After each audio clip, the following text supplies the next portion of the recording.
The moon hung like a sliver of bone against the black Dakota sky. Beneath it, a lone figure stumbled through prairie grass, her ragged breath forming clouds in the cold night air.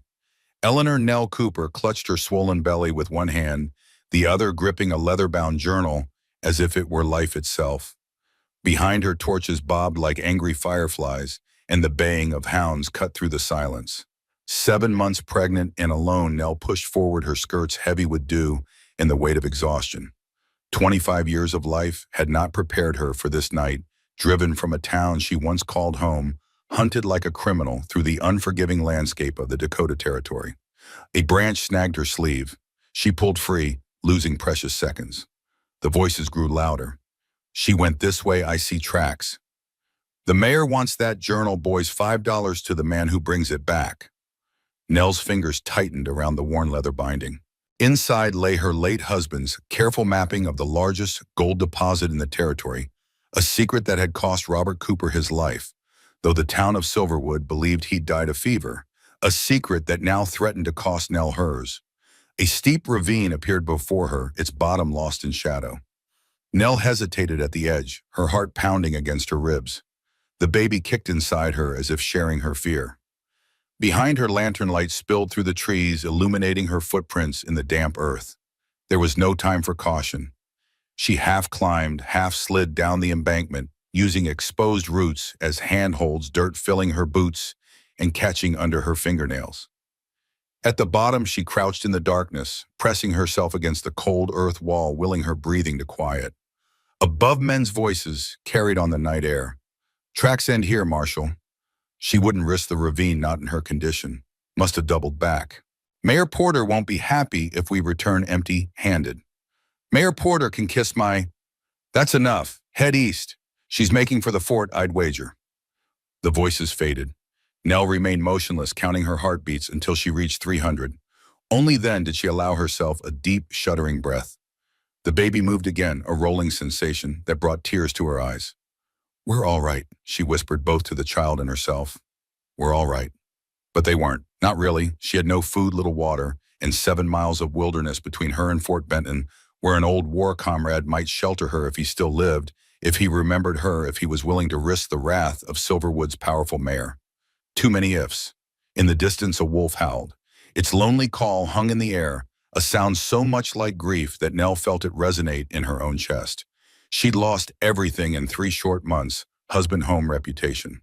Now she was just another predator's potential meal.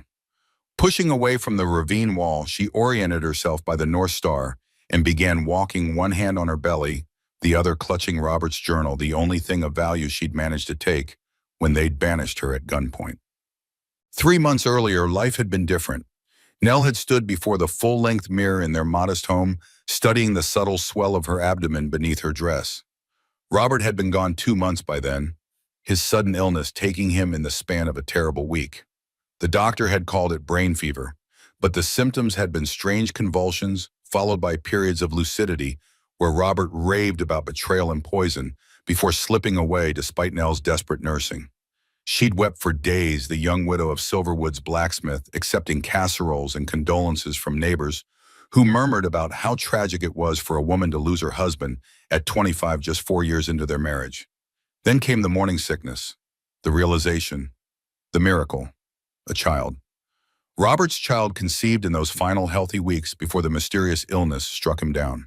Nell had placed both hands on her belly, a small smile breaking through her grief for the first time.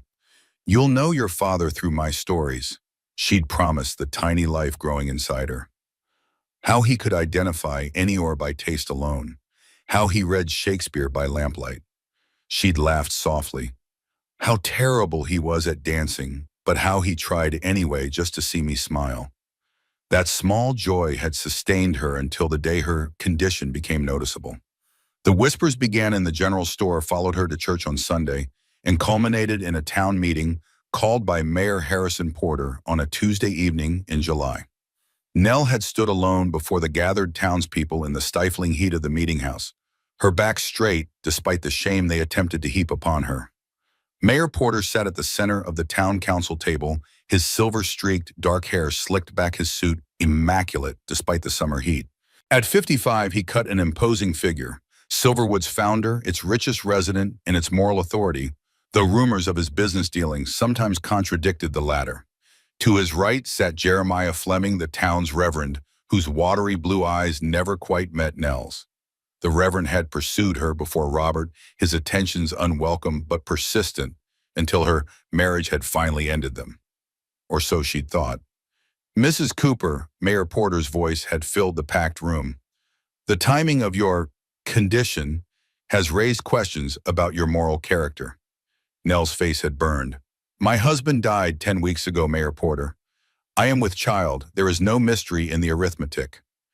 Reverend Fleming had cleared his throat. Robert Cooper was bedridden for nearly 2 weeks before his passing, and he was diminished. For some time before that, the implication hung in the air. My husband was fully himself until the fever took him. Nell had countered, her hands clenched at her sides. This child is his legacy. A convenient claim, the mayor had said, but one that strains credulity. This community was founded on Christian principles, Mrs. Cooper. We cannot harbor a woman whose actions mock the sanctity of marriage. The vote had been swift and unanimous among the council members. Nell Cooper was to leave Silverwood within 3 days, taking only what she could carry. That night, Nell had lain awake, her mind racing. They hadn't wanted only to be rid of her, she realized. Throughout the meeting, the mayor's questions had circled back to Robert's final days, to what he might have said in his delirium, to whether he'd left any papers or maps. The journal. Robert's leather-bound journal filled with his neat handwriting, geological observations, and finally the map. He'd been so excited the week before he fell ill, returning from a surveying trip near the contested Lakota lands with rock samples and secretive smiles. We'll be rich, Nellie, he'd whispered. Rich enough to move east, start fresh. But we must be careful, there are those who'd kill for what I've found. And then he was dead. The next morning, Nell had risen before dawn and retrieved the journal from its hiding place beneath a loose floorboard. She'd spent the day packing essentials, clothing, dried meat matches, her medical kit from the war, all while contemplating who might have wanted Robert's discovery badly enough to kill. Mayor Porter, with his investments in mining operations throughout the territory. Reverend Fleming, whose church renovations always seemed to require more funds. Marshal Wade, who did the mayor's bidding without question. On the third day, they'd come for her earlier than promised. Marshal Wade and his deputies with orders to escort her to the edge of town. The council has reconsidered, Wade had said, not meeting her eyes. You're to leave immediately, mayor's orders. I'm entitled to 3 days. Plans change. Mayor says you're to hand over any papers belonging to your husband, for the town records. In that moment, Nell had understood with perfect clarity. They knew about the journal. They'd killed Robert for it, and now they would kill her too, once they had what they wanted. I'll need a moment to gather my things, she'd said, her voice steady despite her racing heart. She'd slipped the journal into her skirts while collecting her bag. When Wade grew impatient and pushed into her bedroom, she'd been standing ready, bag in hand. They'd escorted her to the eastern edge of town as the sun began to set, leaving her with a canteen of water and a warning not to return. She'd walked until she was certain they weren't following, then changed direction, heading north toward Fort Benton, where Dr. James Calloway, who'd served alongside her in the war, had established a practice. She'd covered 10 miles before stopping to rest. As darkness fell, she'd heard the first distant baying of hounds. They'd discovered the journal was missing, and so the hunt began. Now, hours into her flight, Nell's legs trembled with each step. The ravine had bought her time, but the search would resume at first light. She needed shelter, a place to rest, until she could continue to the fort. The landscape began to change, prairie giving way to scattered pines and rocky outcroppings as the land rose gradually. The North Star guided her up a gentle slope toward what appeared to be a cluster of large boulders. As she drew closer, she discerned a dark opening between two of the largest rocks, a small cave or overhang. Approaching cautiously, Nell listened for the sounds of animal occupation. Hearing nothing, she felt her way inside. The space was shallow but dry, with enough room for her to sit with her back against the stone. She settled in, arranging her skirts around her, and finally allowed herself to drink sparingly from her canteen. The night's chill penetrated her clothes, but she dared not risk a fire. Instead, she pulled Robert's journal from her waistband and held it close, a poor substitute for a blanket, but a comfort nonetheless. Your father was a brave man, she whispered to her unborn child. Too brave, perhaps. He believed in doing what was right, not what was easy. Her voice caught. I will try to be as brave for you. The baby shifted a reassuring movement beneath her ribs. Nell closed her eyes, allowing herself to remember Robert as he had been tall and lean, with hands calloused from metalwork, but gentle when they touched her face, his hazel eyes crinkling at the corners when he smiled. A blacksmith by trade, but a geologist by passion, forever bringing home interesting rocks, explaining their composition with boyish enthusiasm. His death had been neither quick nor merciful. Nell had nursed him through days of agony, watching helplessly as seizures racked his body. During one moment of clarity near the end, he'd grabbed her wrist with surprising strength. "Porter," he'd gasped. "The water! He knows!" She hadn't understood then. The doctor had dismissed it as delirium. But now, with the mayor's men hunting her for Robert's journal, his final words carried ominous weight. Sleep tugged at her consciousness, her body demanding rest despite the danger. Nell fought it as long as she could, but eventually succumbed. One hand protectively curved around her belly, the other still clutching the journal. Dreams came in fragmented bursts, Robert calling her name, the baying of hounds, the crack of a gunshot, until a very real sound snapped her awake. Voices, men's voices, and the unmistakable creak of wagon wheels. Dawn had broken while she slept, pale light filtering into her hiding place. Nell pressed herself deeper into the shadows, straining to hear. "Best hunting ground this side of the Black Hills," a gruff voice was saying. "Caught me a Lakota brave and his woman last season. Government paid $50 a head to relocate him." "Relocate?" another voice scoffed. "That what we're calling it now, Blackwood. Call it what you want, Jenkins. Money spends the same." The wagon creaked to a halt not 30 yards from Nell's hiding place. She held her breath, praying they wouldn't discover her. "Thought you said there was a creek here," the second voice complained. "Dried up last summer, but there's good grazing for the horses, and it's a fine spot to set the nets." "Nets? I thought we were using traps." "Traps damage the merchandise. Nets keep them intact for delivery. Government doesn't pay for damaged Indians." Nell's stomach turned. Bounty hunters. Men who specialized in capturing Native Americans for the government's relocation programs, or worse, selling them to private buyers for labor or entertainment in the eastern states. A practice officially condemned but tacitly permitted by territorial authorities. The sound of heavy items being unloaded from the wagon reached her ears, followed by the ring of a hammer on metal stakes. They were setting up camp and their hunting equipment right outside her hiding place. For hours, Nell remained motionless, her muscles cramping as the men completed their work. Their conversation revealed the leader to be Wesley Blackwood, a notorious bounty hunter known for his brutality, and his companion, a newer recruit learning the trade. They spoke of their quarry as if discussing deer or elk, not human beings. As the day wore on, her thirst became unbearable. The canteen was nearly empty, and she dared not move to relieve herself. The baby seemed to sense her distress, moving restlessly within her womb. Just when Nell thought she could endure no more, a new sound reached her horses, approaching, multiple riders moving at speed. "Blackwood?" a familiar voice called. "Wesley Blackwood." Nell's blood ran cold. "Marshal Wade." "Who's asking?" Blackwood responded cautiously. "Silverwood Marshal. Got a proposition for you from Mayor Porter." The conversation moved away from her hiding place, but fragments reached her ears. A description of a pregnant woman, the mention of a valuable item she'd stolen, a reward offered for her capture.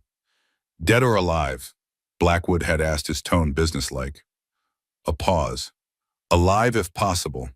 Mayor wants to question her first." And after, another pause. "That's the mayor's concern, not yours." The men's voices faded as they moved to Blackwood's camp to continue their discussion. Nell's mind raced. She was trapped. If she fled now, she'd be spotted immediately. If she waited until nightfall, she risked being discovered when the hunters returned to their camp. The decision was made for her when a new sound caught her attention, a soft rhythmic padding like hands against leather. Peering cautiously from her hiding place, Nell saw something that made her breath catch. At the edge of a small clearing beyond the bounty hunter's camp, partially obscured by a stand of young pines, 3 figures hung suspended in elaborate nets strung between trees. A man, a woman, and a small child, Lakota by their dress, captured in Blackwood's cruel hunting apparatus.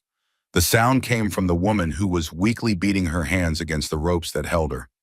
The man hung motionless, whether unconscious or conserving his strength, Nell couldn't tell. The child, a girl of perhaps 7, was quietly weeping. Nell watched in horror as Blackwood approached the nets, Marshal Wade and his deputy following at a distance. "Fresh catch," Blackwood announced proudly.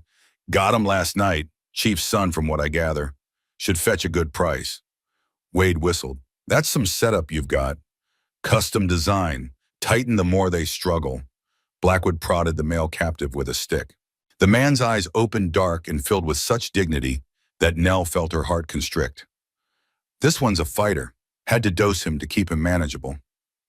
The woman and child, bonus. Woman's fevered might not make the journey, but the child will sell easily. Eastern families like him, young, easier to civilize. The casual cruelty in his voice made Nell's skin crawl. She'd seen the worst of humanity during the war, men torn apart by cannon fire amputations without anesthesia, gangrene, and typhoid claiming more lives than bullets. But this calculated inhumanity struck her as equally appalling. The men moved away, returning to their discussion of Nell's bounty. The moment they were out of sight, the Lakota man's eyes began scanning his surroundings with calculated precision, no longer feigning weakness. His gaze eventually found Nell's hiding place, locking with hers across the distance. No fear showed in his expression, only assessment. Nell knew she should look away, retreat deeper into her shelter. Involving herself in the captive's situation would only add to her dangers. Yet she couldn't break the connection. In the man's steady gaze, she recognized something she'd seen countless times during the war, the look of someone calculating odds, seeking allies, refusing to surrender to despair. Her hand moved to her belly, to the child who would have no father because powerful men had decided Robert Cooper's life was worth less than the gold he'd discovered. The Lakota family would be separated, sold, perhaps worked to death because men like Blackwood and those who employed him had decided their lives, their family bonds meant nothing. The same men now hunted her. The woman in the net moaned softly, her fevered movements growing weaker. The child whispered something in their native tongue, reaching futilely toward her mother through the ropes. Nell closed her eyes, knowing what she was about to do was perhaps the most foolish decision of her life, but also knowing she could make no other choice. She would wait until dark, until the men were settled around their fire, with whiskey dulling their senses. Then she would act. Night fell with agonizing slowness. Nell used the waiting time to prepare, taking inventory of what little she had. Her medical kit, a small knife Robert had insisted she carry, her nearly empty canteen, and her wits. From her vantage point, she observed the camp's routine. Blackwood and Jenkins prepared a simple meal over their fire, then were joined by Marshal Wade and his deputy. The 4 men ate, passing a bottle between them, their conversation growing louder and more boisterous as the level of liquor decreased. The captives remained suspended in their nets some distance from the fire, given neither food nor water. The woman's condition appeared to be worsening, her movements now feeble, her breathing labored even at a distance. The man remained alert, his eyes constantly moving, searching for opportunity. The child had fallen into an exhausted sleep. Near midnight, Wade and his deputy took their leave, promising to return in the morning with confirmation of the reward for Nell's capture. Blackwood and Jenkins continued drinking, arguing over who would take first watch. Eventually, Jenkins lost the debate and settled sullenly by the fire while Blackwood retired to the wagon. Nell waited another hour, watching as Jenkins fought a losing battle against sleep, his head nodding lower and lower until his chin rested on his chest. His snores soon joined the chorus of night insects. It was time. Moving silently, Nell emerged from her hiding place. Each step was carefully placed, her movements slow and deliberate as she circled wide around the camp. The ground was uneven, scattered with rocks and fallen branches that threatened to betray her with a misplaced step or sudden sound. The Lakota man saw her approach. He remained perfectly still, offering neither encouragement nor warning, simply watching as she picked her way toward the nets. Nell reached the child first. Up close, she could see the girl was younger than she'd first appeared, perhaps 5 or 6, with a delicate face pinched by fear and exhaustion. Dark eyes fluttered open as Nell touched the net, widening in surprise. "Shh," Nell whispered, raising a finger to her lips. The child stared but remained silent. The net's mechanism was ingenious and cruel, a counterweight system that tightened the more its occupant struggled.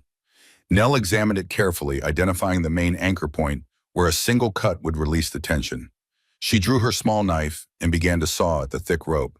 It was slow work. The blade was meant for protection, not rope cutting. Sweat beaded on Nell's forehead despite the cool night air, her arms aching with the effort. Finally, the rope frayed enough to snap the net, collapsing gently as Nell guided it to the ground. The child scrambled free, immediately moving toward her mother's net. Nell placed a restraining hand on her thin shoulder and shook her head. The woman's net would be next, but they needed to work methodically. The woman watched with fevered eyes as Nell approached. Up close, her condition was even worse than Nell had feared, skin hot and dry to the touch, breathing shallow, pulse racing beneath Nell's fingertips. A wound on her arm had become infected, the skin around it angry and swollen. "I'm going to help you," Nell whispered, knowing the woman likely didn't understand her words. "But you must remain still." This net was strung higher, requiring Nell to stretch to reach the anchor point. Her pregnant belly made balance precarious. The child seemed to understand her difficulty and pointed to a fallen log nearby. With the girl's help, Nell dragged it beneath the net and stood upon it, gaining the height she needed. The second net collapsed more quickly than the first, the woman falling into a heap of limbs and buckskin. The child immediately went to her, murmuring soft words in their language. The woman's eyes were glassy, unfocused, but she managed to stroke her daughter's hair with a trembling hand. Only the man remained. His net hung highest of all, a full 7 feet from the ground. His gaze met Nell's, calm and measuring.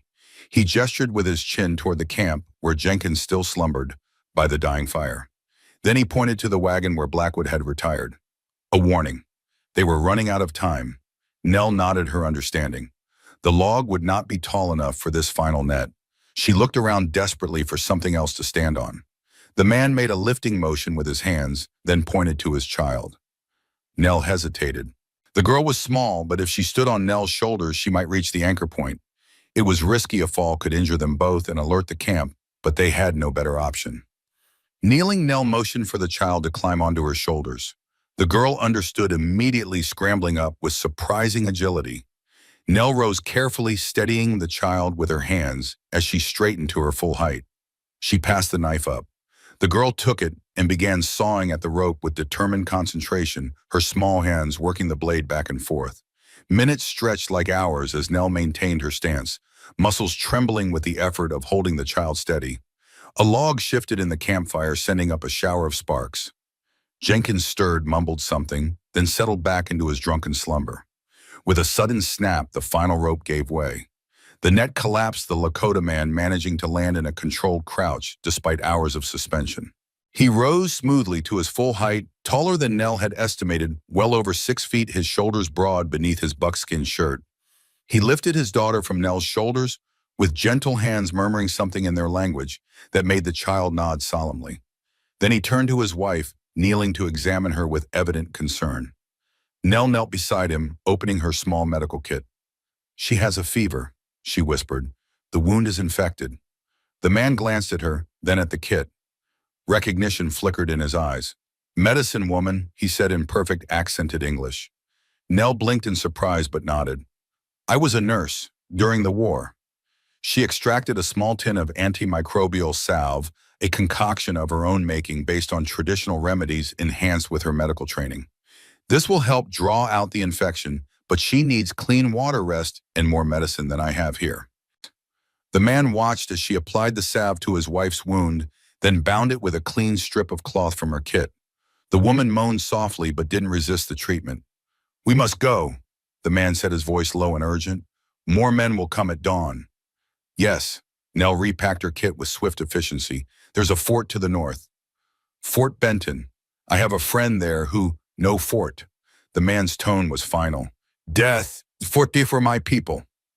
Before Nell could respond, a new sound reached them, the creak of wagon springs followed by a muffled curse.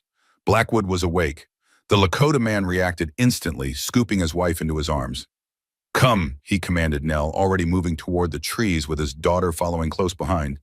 Nell hesitated only a moment before following. Whatever safety she might have found at Fort Benton now seemed a distant hope. She'd cast her lot with these strangers for better or worse. They slipped into the darkness of the pines as Blackwood's voice rose behind them. "Jenkins, wake up, you worthless, the nets!"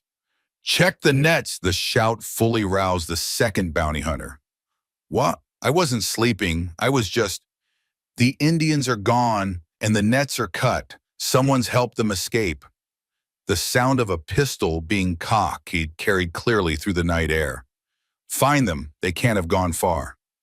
Nell stumbled after the Lakota family, her pregnant body ill-suited for swift movement through the darkened forest. The man, despite carrying his wife, moved with fluid grace, finding paths where Nell saw only shadows and obstacles.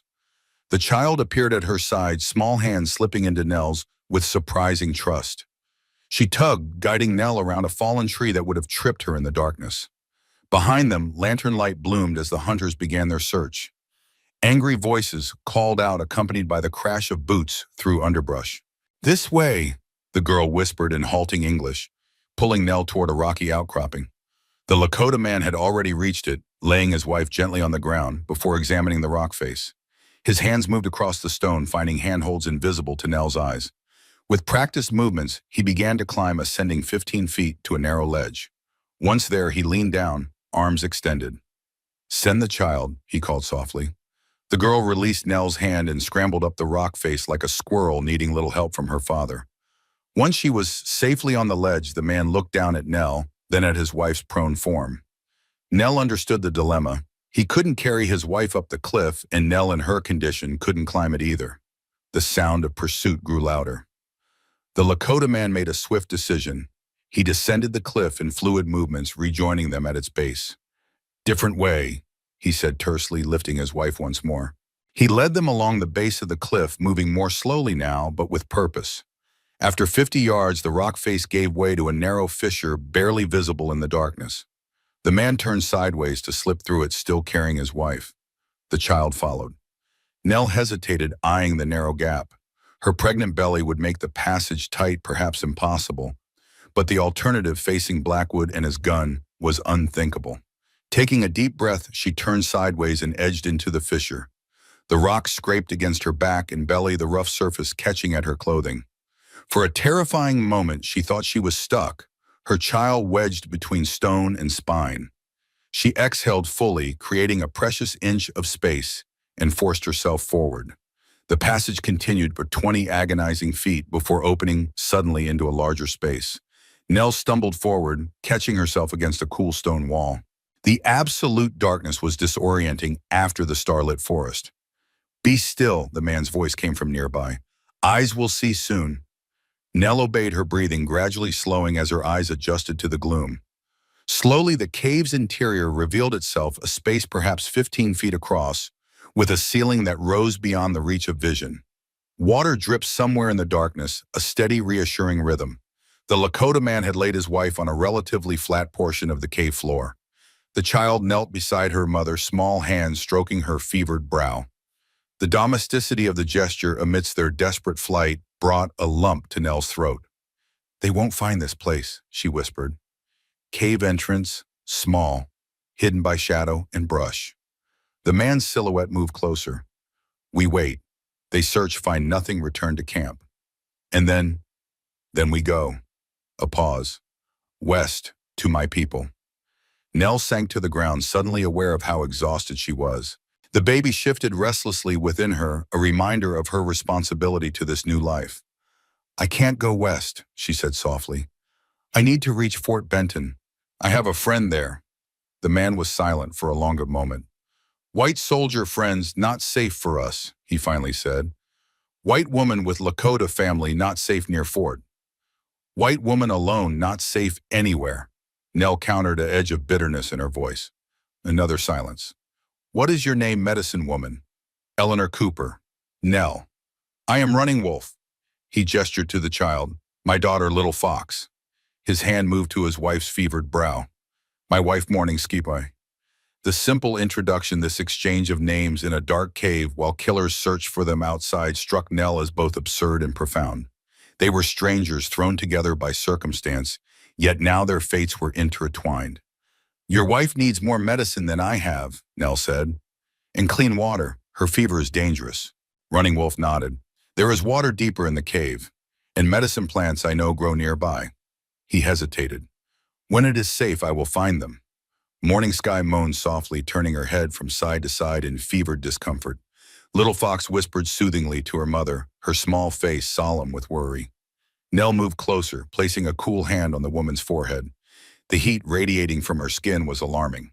Without proper medication, clean bandages, and rest, the infection could kill her within days. "I'll help you find the plants," Nell offered. "I know some remedies that might help." Running Wolf studied her in the dimness. "Why do you help us?" The question took Nell aback. Why indeed she had her own survival to consider, her own child to protect. Yet here she was, hiding in a cave with strangers offering what little aid she could provide. "Because it's right," she said finally, "and because we're all running from the same men for different reasons." Running Wolf seemed to accept this. "Rest now," he said. "Dawn comes soon. We move then." Nell settled her back against the cave wall, arranging her skirts around her. The stone was cold and unyielding, but it was safer than any bed in Silverwood had proven to be. She placed one hand on her belly, feeling the reassuring movement of her child. As exhaustion pulled her towards sleep, a small weight settled against her side. Little Fox had curled up next to her, the child's warmth a surprising comfort in the chill cave. In the darkness, Running Wolf began to sing softly, a low melodic chant that seemed to fill the cave with a sense of ancient peace. The words were unintelligible to Nell, but their cadence was soothing, speaking of endurance and hope in a language older than the rocks that sheltered them. Nell closed her eyes, surrendering to sleep as the Lakota prayer wrapped around her like a blanket, keeping the nightmares at bay. Dreams of Robert came to her in the darkness. Not the fevered, dying Robert, but her husband, as he had been, tall and vibrant, eyes bright with excitement as he showed her a golden rock streaked with quartz. "It's just the beginning, Nellie," he was saying. "There's a vein bigger than anything they've seen in California. But it's in disputed territory. The Lakota consider it sacred ground." "Then leave it be." "Aye, Dreamer now replied. "We have enough." Robert shook his head. "Porter will find it eventually. He has men surveying all through the Black Hills, treaty or no treaty. At least this way we can ensure it's mined properly with respect for the land. Maybe even negotiate with the tribes, share the wealth instead of stealing it." "You're an idealist, Robert Cooper." He'd smiled then, tucking a strand of hair behind her ear. "One of us has to be." The dream shifted. Robert lay in their bed, his skin-gray eyes sunken but lucid for the first time in days. "Porter," he gasped. "The water. He knows." Nell jerked awake, the dream dissolving, but Robert's warning echoing in her mind. Something about water, something about Porter knowing. The cave was lighter now, a faint glow coming from the narrow entrance. Morning had arrived. Beside her, Little Fox still slept, her small body curled trustingly against Nell's side. Across the cave, Running Wolf sat in a silent vigil beside his wife, whose breathing seemed more labored than the night before. The Lakota man met Nell's gaze. "She grows worse," he said simply. Nell carefully disentangled herself from the sleeping child and moved to Morning Sky's side. The woman's skin burned beneath her touch, her pulse rapid and thready. The bandage Nell had applied showed a spreading stain of infection. "We need to clean the wound again," Nell said, "and find those plants you mentioned. Willow bark for the fever if you can find it." Running Wolf nodded. "I know this." He rose gracefully to his feet. "There is water deeper in the cave. I will show you, then go to find plants." He led Nell further into the darkness, following a path only he seemed able to see. The sound of dripping water grew louder until they reached a small pool fed by a trickle from the cave ceiling. The water was cold and clear, glinting faintly in what little light penetrated this deep. "Good for drinking," Running Wolf said. "Good for washing wounds." Nell knelt beside the pool, filling her nearly empty canteen. The water was sweet and clean, free from the metallic taste that sometimes tainted well water in mining country. Running Wolf was watching her with an unreadable expression. "You carry a child," he said, not a question but an observation. Nell nodded, one hand moving instinctively to her belly. "Yes, 7 months now." "The father dead." The word came out harsher than she intended. "That's why I'm running, among other reasons." Running Wolf seemed to consider this. "Our paths cross for a reason, medicine woman. The spirits have brought us together." Nell wasn't sure how to respond to that. Her faith, once strong, had been battered by the war and by Robert's death. The idea of spirits guiding their meeting seemed as foreign to her as the Lakota language. "I'm a practical woman," she said finally. "I believe in what I can see and touch, medicine, science. And yet you risk your life for strangers." Running Wolf's voice held no judgment, only curiosity. This is not science. This is heart. Before Nell could respond, Little Fox appeared at the edge of the pool, her small face serious in the dim light. She spoke rapidly to her father in their language. Running Wolf straightened. Men have returned to camp, he translated. Little Fox watched from cave entrance. They prepare to search again. Nell's stomach tightened with fear. Will they find us here? Not if we stay quiet, he gestured to the pool. Take water for my wife. I must find plants before we travel. It's too dangerous, Nell protested. If they're searching, more dangerous if fever takes her. His tone was final. I go. You stay. Care for morning sky. He spoke briefly to Little Fox, who nodded solemnly. Then he moved past them, disappearing into the darkness toward the cave entrance. Nell looked at the child, who stared back with eyes too old for her young face. Your father is very brave, she said, not knowing if Little Fox would understand. The girl nodded. Brave man, she agreed in careful English. Mama sick, need medicine. Yes, Nell agreed, somewhat surprised by the child's comprehension. We'll help your mama. She filled her cupped hands with water and carried it carefully back to where morning sky lay. The Lakota woman's eyes fluttered open as Nell knelt beside her, dark eyes clouded with fever, but still aware. Water, Nell said gently, supporting morning sky's head as she helped her drink. The woman swallowed weakly, then spoke a single word in her language. Little Fox, who had followed Nell, translated. She say thank you. Morning Sky spoke again, a longer phrase this time, her fevered gaze fixed on Nell's pregnant belly. Little Fox hesitated. She asked why white woman help Lakota, why risk baby. Nell considered the question as she re-wet the cloth and began cleaning Morning Sky's infected wound. The answer that came to her was simple but true. Because we're both mothers, she said, meeting the Lakota woman's eyes, or will be, and because the men hunting us don't care about that. Little Fox translated. Morning Sky listened, then nodded slightly, understanding, crossing the barrier of language and culture. As Nell worked, she became aware of the child watching her, intently studying her movements with keen interest. When Nell removed the old bandage to reveal the angry, inflamed wound, Little Fox didn't flinch or look away. You're very brave too, Nell told her, like your father. The girl straightened proudly. I help, she said, moving closer. Yes, you can help. Nell showed her how to hold the clean cloth while she prepared a fresh bandage from the limited supplies in her medical kit.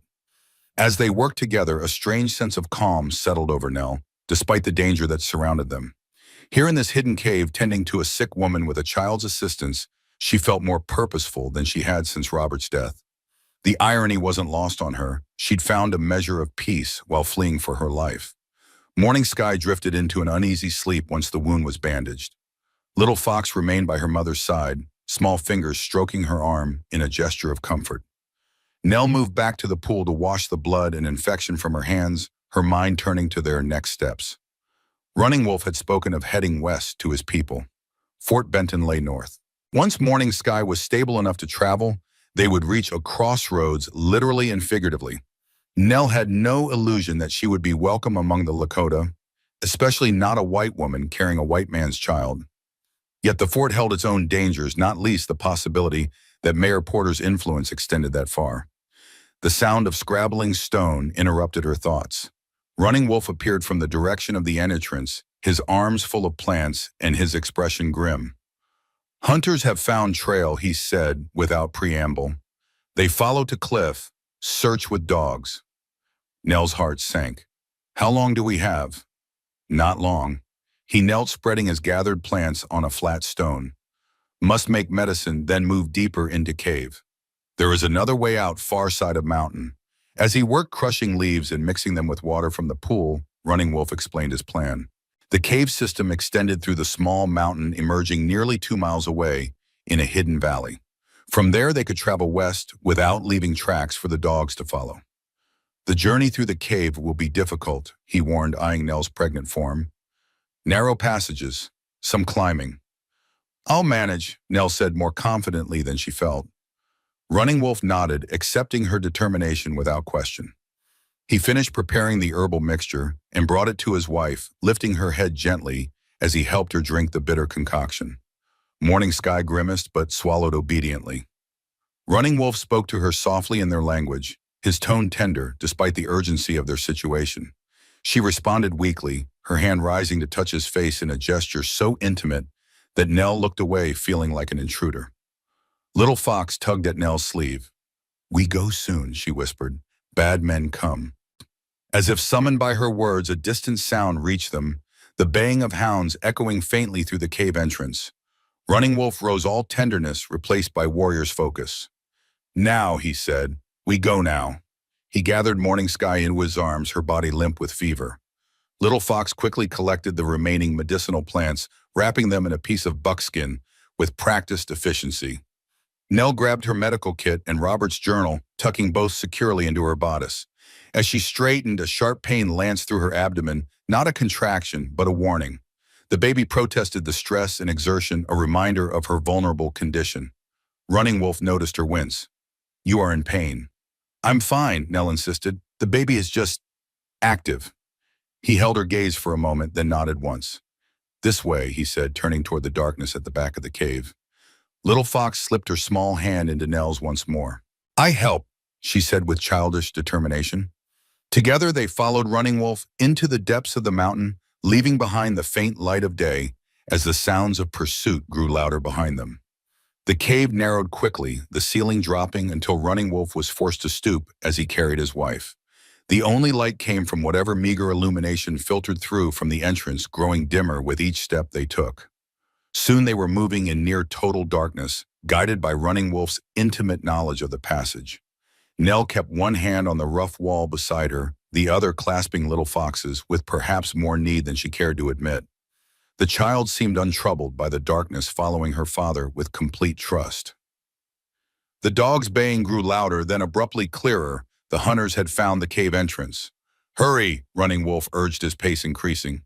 They pressed forward the passage, continuing it to narrow until Nell feared her pregnant belly would prevent her from proceeding. She turned sideways, inching along with one shoulder against the rough stone wall, fighting the rising panic that threatened to overwhelm her. The voices of men now joined the howling of dogs, echoing confusingly through the twisting passage.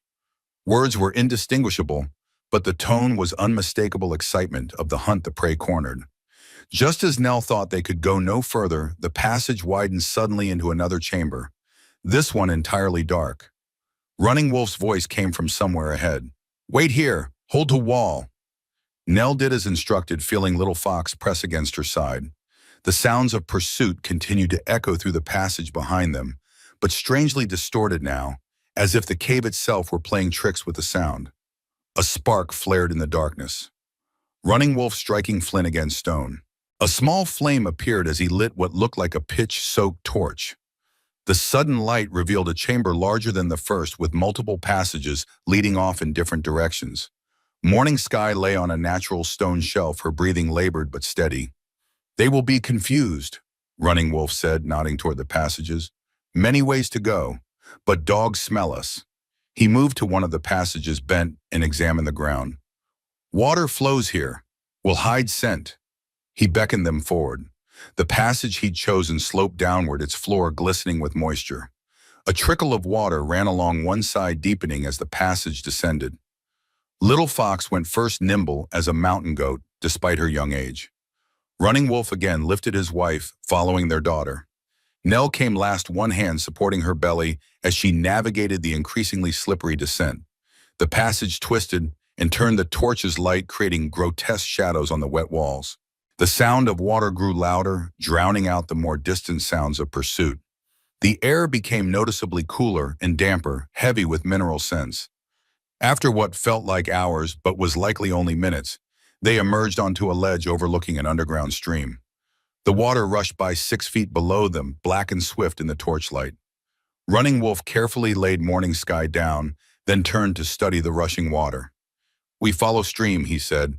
"Water hides trail, leads to outside." Nell eyed the narrow ledge that ran alongside the subterranean river. It was barely wide enough for single-file travel, with nothing to prevent a fall into the churning water below. "Is there another way?" she asked, unable to keep the apprehension from her voice. Running Wolf shook his head. "No other way fast enough." He glanced back the way they had come. "Dogs follow soon." As if to emphasize his point, a distant baying echoed through the passage behind them closer than Nell had expected. The hunters had chosen the correct tunnel. There was no time for further discussion. Running Wolf once again lifted Morning Sky, balancing her weight carefully as he began to make his way along the narrow ledge. Little Fox followed, moving with the same sure-footed confidence she displayed throughout their flight. Nell hesitated only a moment before stepping onto the ledge. The stone was slick beneath her boots, forcing her to move with agonizing slowness, both hands pressed against the wall for balance. The baby shifted within her, throwing off her center of gravity with each movement, one foot in front of the other. Don't look down. Focus on the next step, not the rushing water below. The ledge curved with the path of the stream, disappearing into darkness beyond the reach of the torch's light. The roaring of the water grew louder, making conversation impossible. Nell could only follow the bobbing light ahead, trusting Running Wolf knew where they were going. A particularly forceful movement from the baby caused Nell to momentarily lose her balance. Her foot slipped on the wet stone, sending a cascade of small rocks into the water below. She pressed herself against the wall, heart pounding, regaining her footing just in time. Little Fox had stopped looking back, with concern visible, even in the dim light. Nell managed a smile she didn't feel, nodding to indicate she was all right. The child hesitated, then continued following her father. The ledge began to widen slightly, allowing Nell to move with more confidence. The stream beside them grew less turbulent, its rushing softened to a steady flow. Ahead, Running Wolf had stopped holding the torch higher to illuminate what appeared to be a larger chamber. As Nell caught up to them, she saw why he had paused. The ledge ended at the edge of a pool where the stream widened and deepened before continuing its journey through another passage. There was no visible way forward except through the water.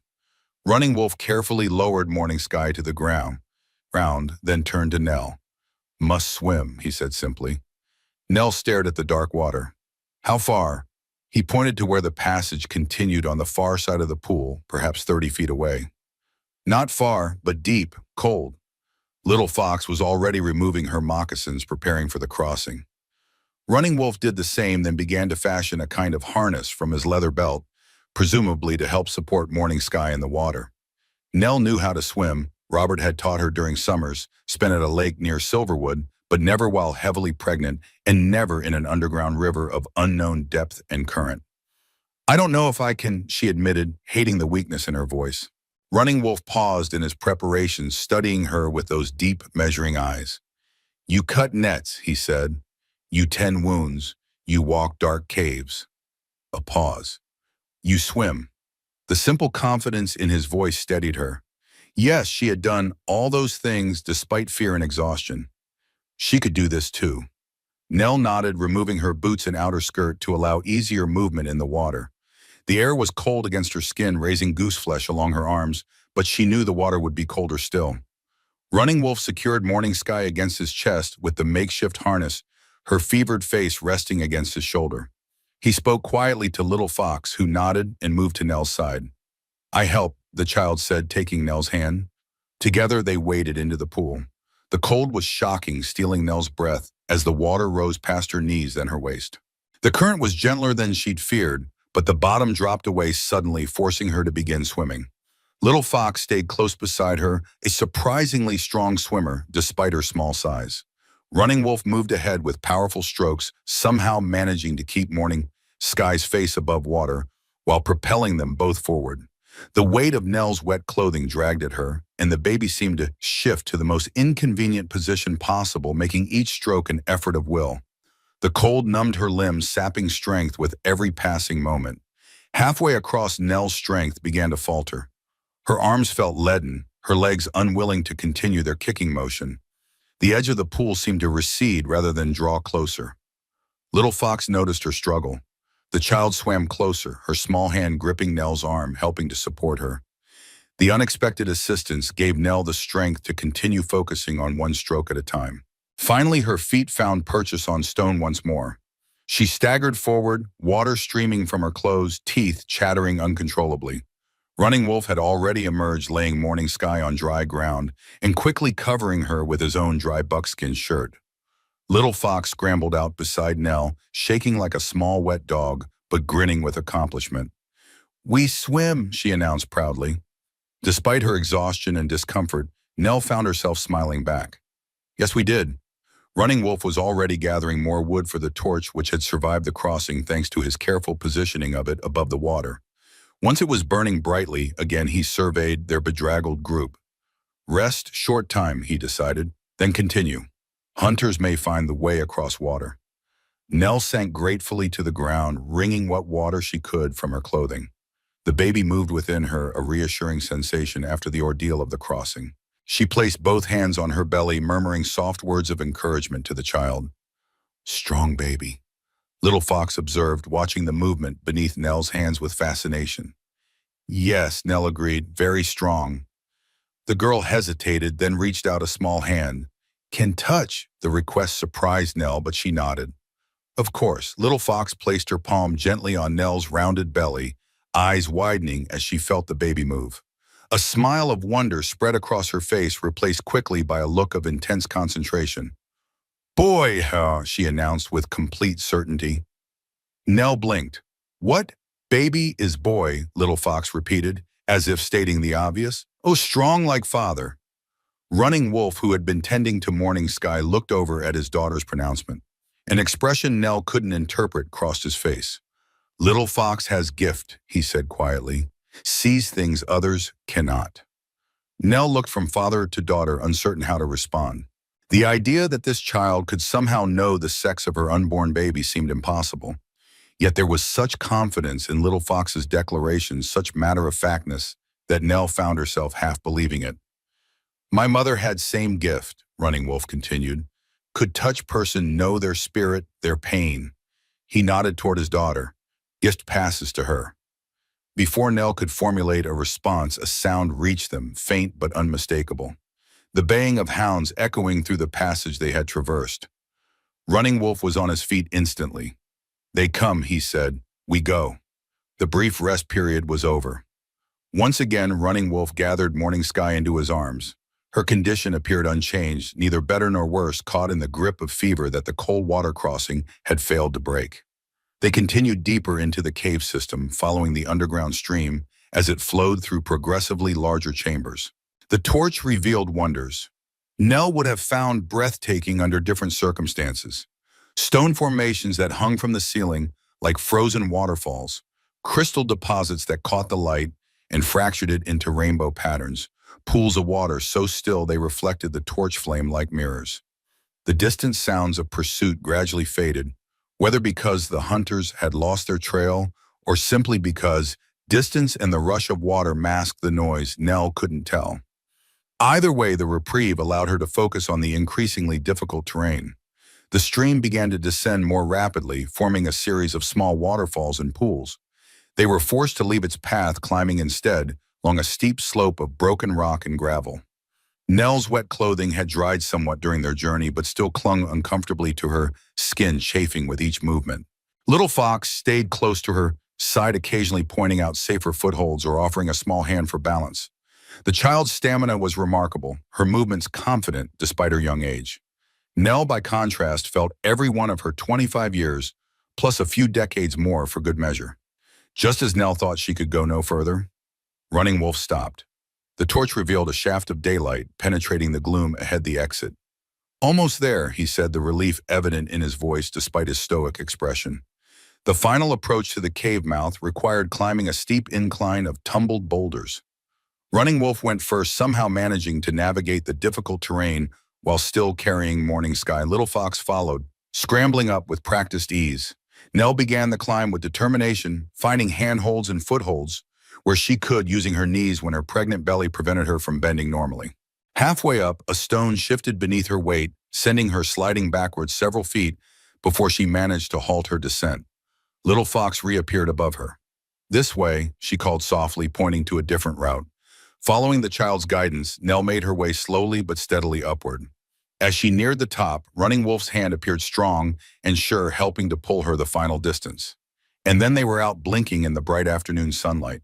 The cave exit was well hidden, situated in a rocky outcropping surrounded by dense pine forest.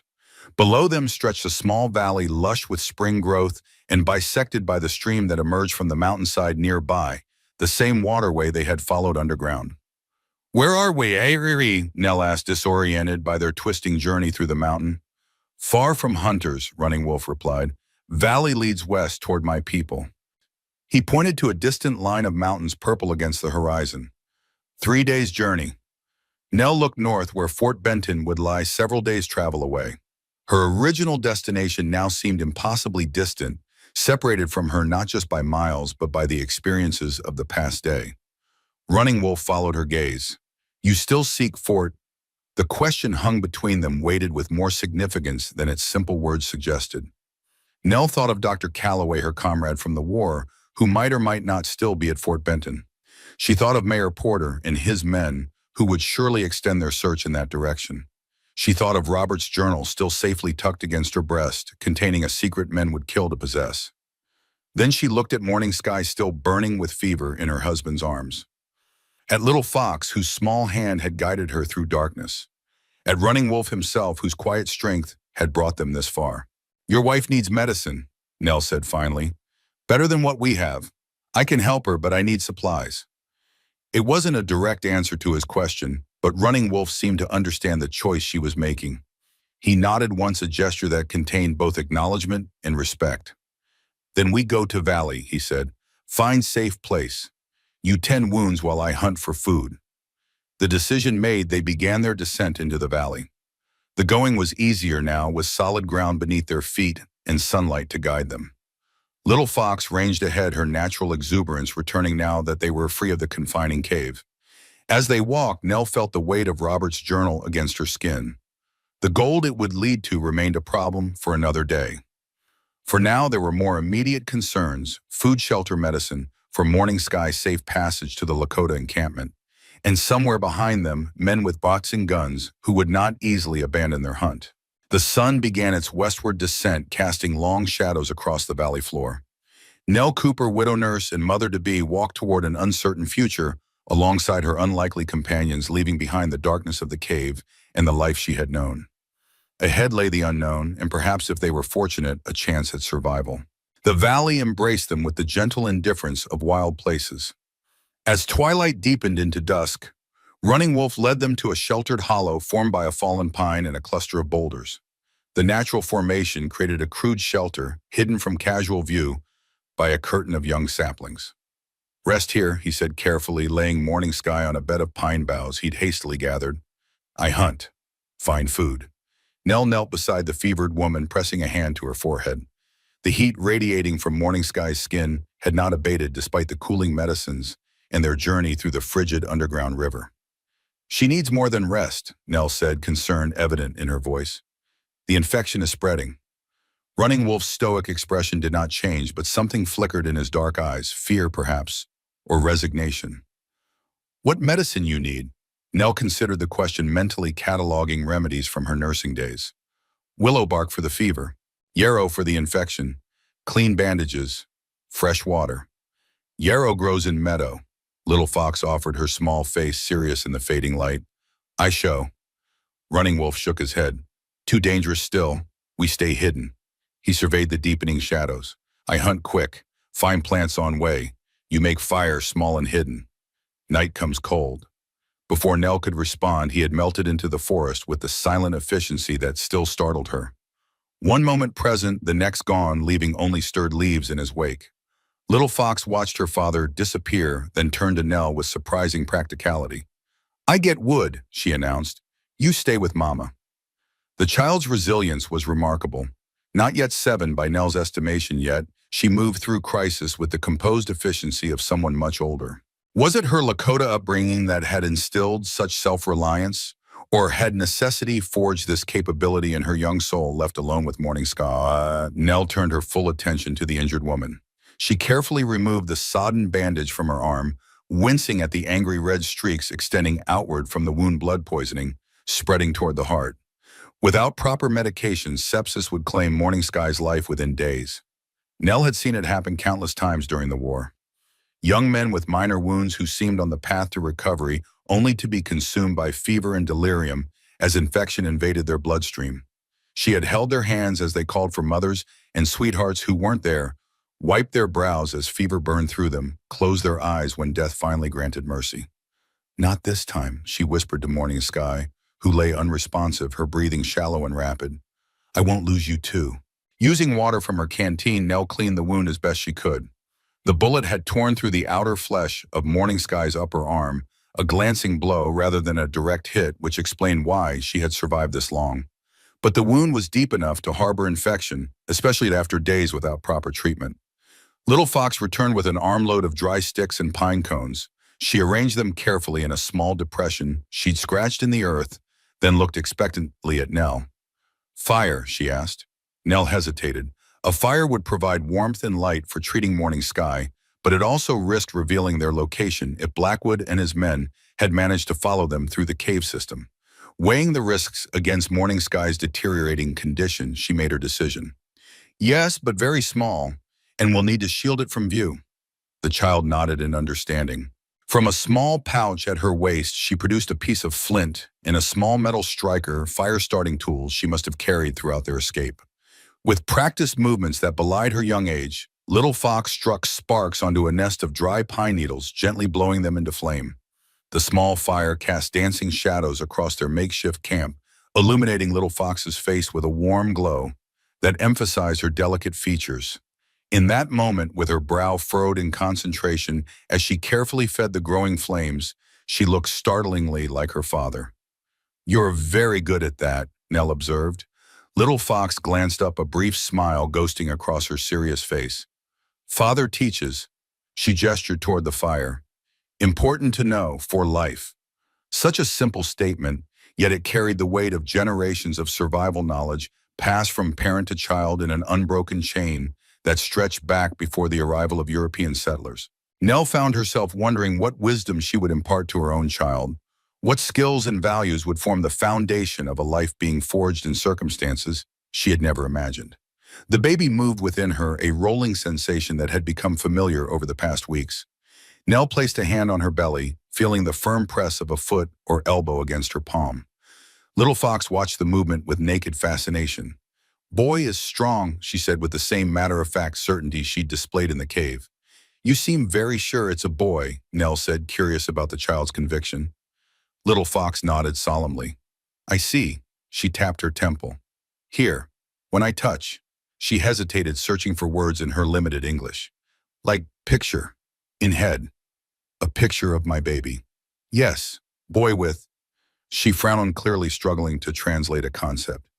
Spirit foot in 2 worlds. The cryptic description sent an inexplicable shiver down Nell's spine. Before she could ask for clarification, the subtle sounds of the forest shifted a momentary hush, followed by the deliberate snap of a twig.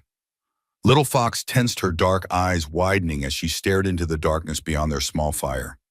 Nell reached for her knife, heart pounding against her ribs. Running Wolf emerged from the shadows, moving with the same silent grace that marked all his movements. He carried a pair of rabbits in one hand and a bundle of plants in the other. No sign of hunters, he reported, dropping the rabbits beside the fire. Found yarrow, and more. He unwrapped the bundle, revealing a collection of plants, the feathery leaves of yarrow, strips of pale willow bark, and several roots Nell didn't recognize. Running Wolf separated them, methodically explaining each in his precise, accented English. Yarrow for wound, willow for fever. He held up one of the unfamiliar roots. This for strength of blood, old medicine from my people. Nell accepted the plants with genuine gratitude. Thank you. These will help. Working together, they prepared the medicines, Nell directing while Running Wolf and Little Fox assisted. The willow bark was steeped in hot water to create a fever-reducing tea. The yarrow was crushed into a poultice for the wound. The Lakota root was grated and added to both preparations, its sharp, earthy scent filling the small camp. While the medicines worked, Running Wolf skinned and prepared the rabbits with efficient movements, setting them to roast over the carefully managed fire. The simple domesticity of the scene, cooking food, preparing medicine, tending to the needs of family, struck Nell with unexpected poignancy. How quickly human beings adapted to circumstances, finding normalcy in even the most extraordinary situations. As darkness settled fully around them, they worked in companionable silence, each focused on their tasks. Little Fox eventually curled up beside her mother, small body pressed protectively against Morning Sky's side. Despite her efforts to stay awake, the exhaustion of their escape soon pulled the child into sleep. Nell and Running Wolf remained awake, keeping vigil by the fire as the medicine slowly took effect. Morning Sky's breathing gradually deepened and slowed, the worst edge of fever blunted by the willowbark tea they'd managed to get her to swallow. "She is strong," Running Wolf said softly, his gaze fixed on his wife's face. "Fighter." "Yes," Nell agreed. "The medicine is helping, but it's her strength that will see her through." He nodded, accepting this assessment. For a time they sat in silence, the small fire casting flickering shadows across their faces. The night forest breathed around them, owl calls, the rustle of nocturnal creatures, the whisper of wind through pine needles. "Your husband," Running Wolf said suddenly. "How did he die?" The question caught Nell off guard. She had shared little of her personal history with the Lakota man, beyond the bare facts of her widowhood and pregnancy. "He became ill," she answered carefully. "A fever that came suddenly. The doctor called it brain fever, but—" She hesitated, then decided to continue. "I believe he was poisoned." Running Wolf's expression remained impassive, but his interest sharpened visibly. "Why?" Nell's hand went instinctively to where Robert's journal rested hidden in her bodice. "He found something valuable, something others wanted." "Gold?" Running Wolf said, not a question, but a statement. Nell looked at him in surprise. "How did you know?" A humorless smile touched his lips. "White men in these lands hunt two things with such determination: Indians and gold." His gaze moved to the fire. "Often in same places." The simple truth of his observation hung between them. Nell thought of Robert's excitement over the gold deposit he'd discovered, his naive belief that it could be mined respectfully, with consideration for the native peoples who considered the land sacred. How young they had both been, how ignorant of the ruthless greed that drove men like Mayor Porter. "My husband was a good man," Nell said quietly. "He believed the gold could be shared, that agreements could be made with your people." She shook her head at the memory of his idealism. He didn't understand the kind of men he was dealing with. Running Wolf was silent for a long moment. "I knew a white man like this once," he finally said. "Trader who spoke fair, dealt honest, respected our ways." His voice took on a distant quality. "Soldiers killed him, said he was Indian lover traitor." The parallel between this unnamed traitor and Robert was not lost on Nell. Good men caught between worlds, trying to bridge a divide that others preferred to widen. "Where was the gold?" Running Wolf asked, his tone neutral. Nell tensed slightly. The question was reasonable, yet loaded with potential danger. The gold deposit lay in disputed territory land. The government had promised to the Lakota in treaties it had subsequently ignored. If Running Wolf knew its precise location, would it change his attitude toward her? Would he see her as just another white person seeking to exploit native lands? Before she could formulate a response, Running Wolf continued, "No matter. Gold brings only trouble. To my people. To yours." He gestured toward morning sky. "Better to have family. Home. Things no man can mine from earth." The sentiment was so unexpected, so contrary to what Nell had come to expect from men's reactions to gold, that she found herself momentarily speechless. In the firelight, Running Wolf's profile was sharply defined, proud and somehow ancient, as if carved from the very mountains that had sheltered his people for generations. "Yes," she finally agreed. "Better to have family." The word hung in the air between them, family. What did it mean in this context? These strangers brought together by circumstance, dependent on each other for survival. Was this temporary alliance a form of family or merely convenience born of shared danger? Running Wolf seemed to read her thoughts.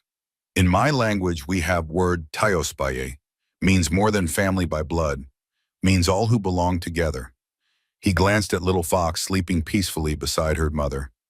"Child accepts you as tayospaye already."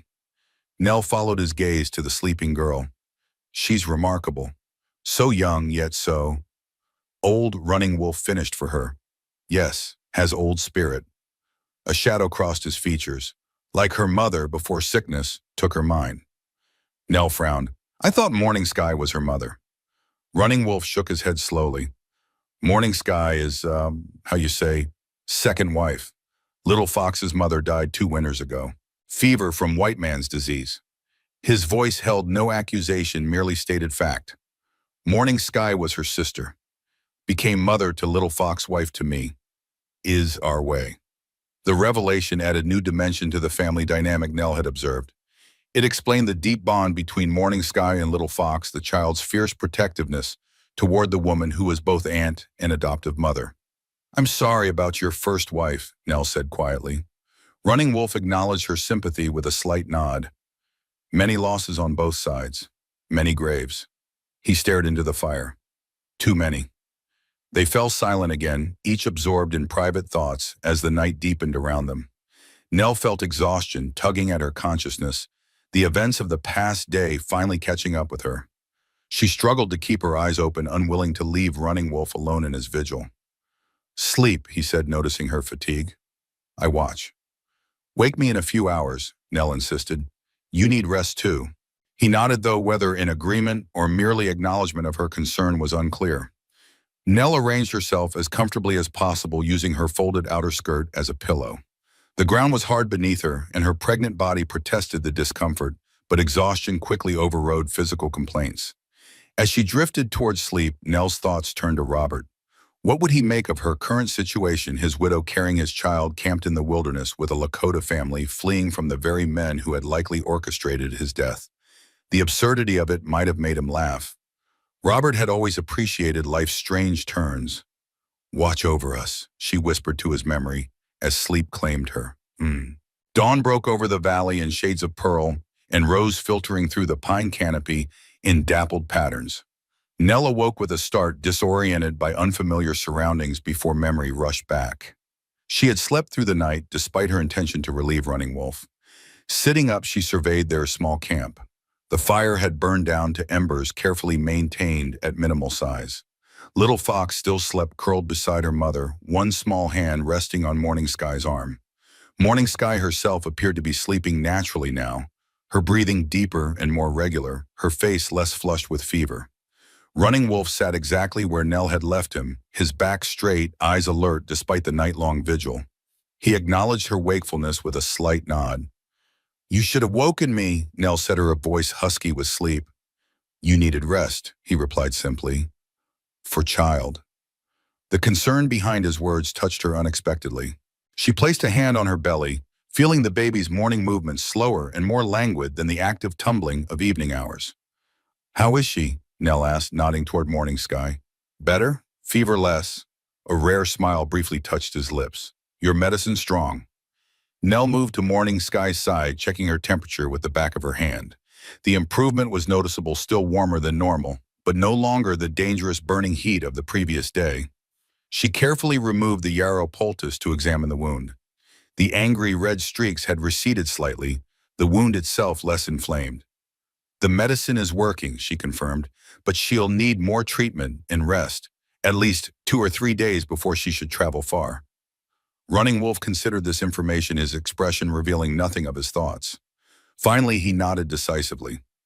"We stay here today, maybe tomorrow. Safer than moving with weak ones."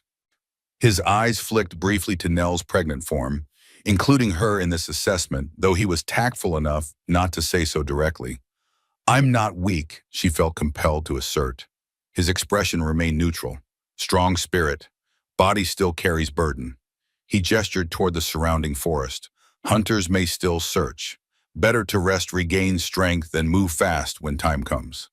The logic was sound, though Nell chafed at the delay. Every day spent in the wilderness was another day for complications to arise, with Morning Sky's wound, with her own pregnancy, with the pursuit that might still be underway. Little Fox stirred, dark eyes blinking open to the new day. She sat up immediately, checking her mother before turning her attention to the adults. "Mama better?" she asked, looking to Nell for confirmation. "Yes, better," Nell assured her. "The medicine is helping." The child nodded, accepting this assessment with the same solemn trust she'd displayed throughout their journey. She rose and moved to the fire, adding small sticks to the embers with practiced care, coaxing them back to flame. The simple routine of morning began: water fetched from a nearby stream, the remaining rabbit meat warmed for breakfast, fresh poultices prepared for Morning Sky's wound. The domesticity of these tasks created an illusion of normalcy that Nell found both comforting and disorienting. How quickly humans adapted, finding patterns of survival in even the most precarious circumstances. As the morning progressed, Morning Sky regained consciousness for brief periods. Though weak, she was lucid enough to take broth and medicine. She spoke softly to Running Wolf, in their language, her hand often seeking little foxes, as if to reassure herself of her daughter's safety. During one such period of wakefulness, Morning Sky's gaze fixed on Nell, who was preparing another willow bark infusion nearby. The Lakota woman said something that made Running Wolf look up in surprise. "What did she say?" Nell asked, noticing the exchange. Running Wolf seemed to hesitate before translating. "She says her sister visits her dreams, tells her you have healing hands, good heart." He paused. "Says her sister watches over you now." A chill ran down Nell's spine despite the morning warmth. "Her sister, Little Fox's mother." Running Wolf nodded, his expression unreadable. "In our belief, spirits of loved ones stay close, guide us." He studied Nell's face. "You do not believe this?" Nell considered the question. Her upbringing in a Christian household had taught her about heaven and angels, but the immediate presence of departed loved ones watching over the living was not something she had given much thought to since childhood prayers. "I don't know," she answered honestly. "I'd like to think Robert is watching over me, over our child. But, but white man's God keeps spirits far away." Running Wolf finished for her. "In Sky Place." The simplification of Christian theology might have amused Nell under different circumstances. Instead, she found herself wondering which view brought more comfort: spirits distant but safe in a heavenly realm, or present and watchful but unable to fully interact with the living. Before she could pursue this line of thought, Running Wolf tensed his head, turning sharply toward the western edge of their small clearing. Nell followed his gaze but saw nothing unusual among the trees. "What is it?" she whispered. He rose in a fluid motion, reaching for the knife at his belt. "Someone comes." Little Fox immediately moved to her mother's side, protective and silent. Nell grabbed her own small knife, heart pounding, as she strained to detect whatever had alerted Running Wolf. Then she heard it, the subtle sound of footsteps moving through underbrush, trying but not entirely succeeding to be silent. Not the heavy tread of multiple hunters, but the lighter step of perhaps a single person. Running Wolf melted into the trees with predator grace, moving to intercept the intruder before they reached the camp. Nell positioned herself between the approaching sounds and the vulnerable Morning Sky knife held ready despite her limited combat skills. Minutes stretched with agonizing slowness. The footsteps had stopped, suggesting the intruder had either departed or been intercepted by Running Wolf. Nell held her position, muscles tense with anticipation. A twig snapped directly behind her. Nell whirled, knife raised, only to find herself facing an elderly white man with his hands raised in a gesture of peace. "Easy there, ma'am," he said, his voice raspy but gentle. "I mean no harm." Running Wolf materialized beside the stranger, his own knife pressed discreetly but unmistakably against the man's side. "Found him watching camp," he explained to Nell. "Says he is friend." Nell studied the intruder with suspicious scrutiny. He appeared to be in his 60s, with a weathered face and gray-streaked beard. His clothing was that of a frontiersman, practical buckskins and sturdy boots, worn but well-maintained. A small pack was slung over one shoulder, and a rifle was conspicuously absent, suggesting he had either hidden it before approaching or traveled unarmed. "Who are you?" Nell demanded, keeping her knife raised. "And why were you watching us?"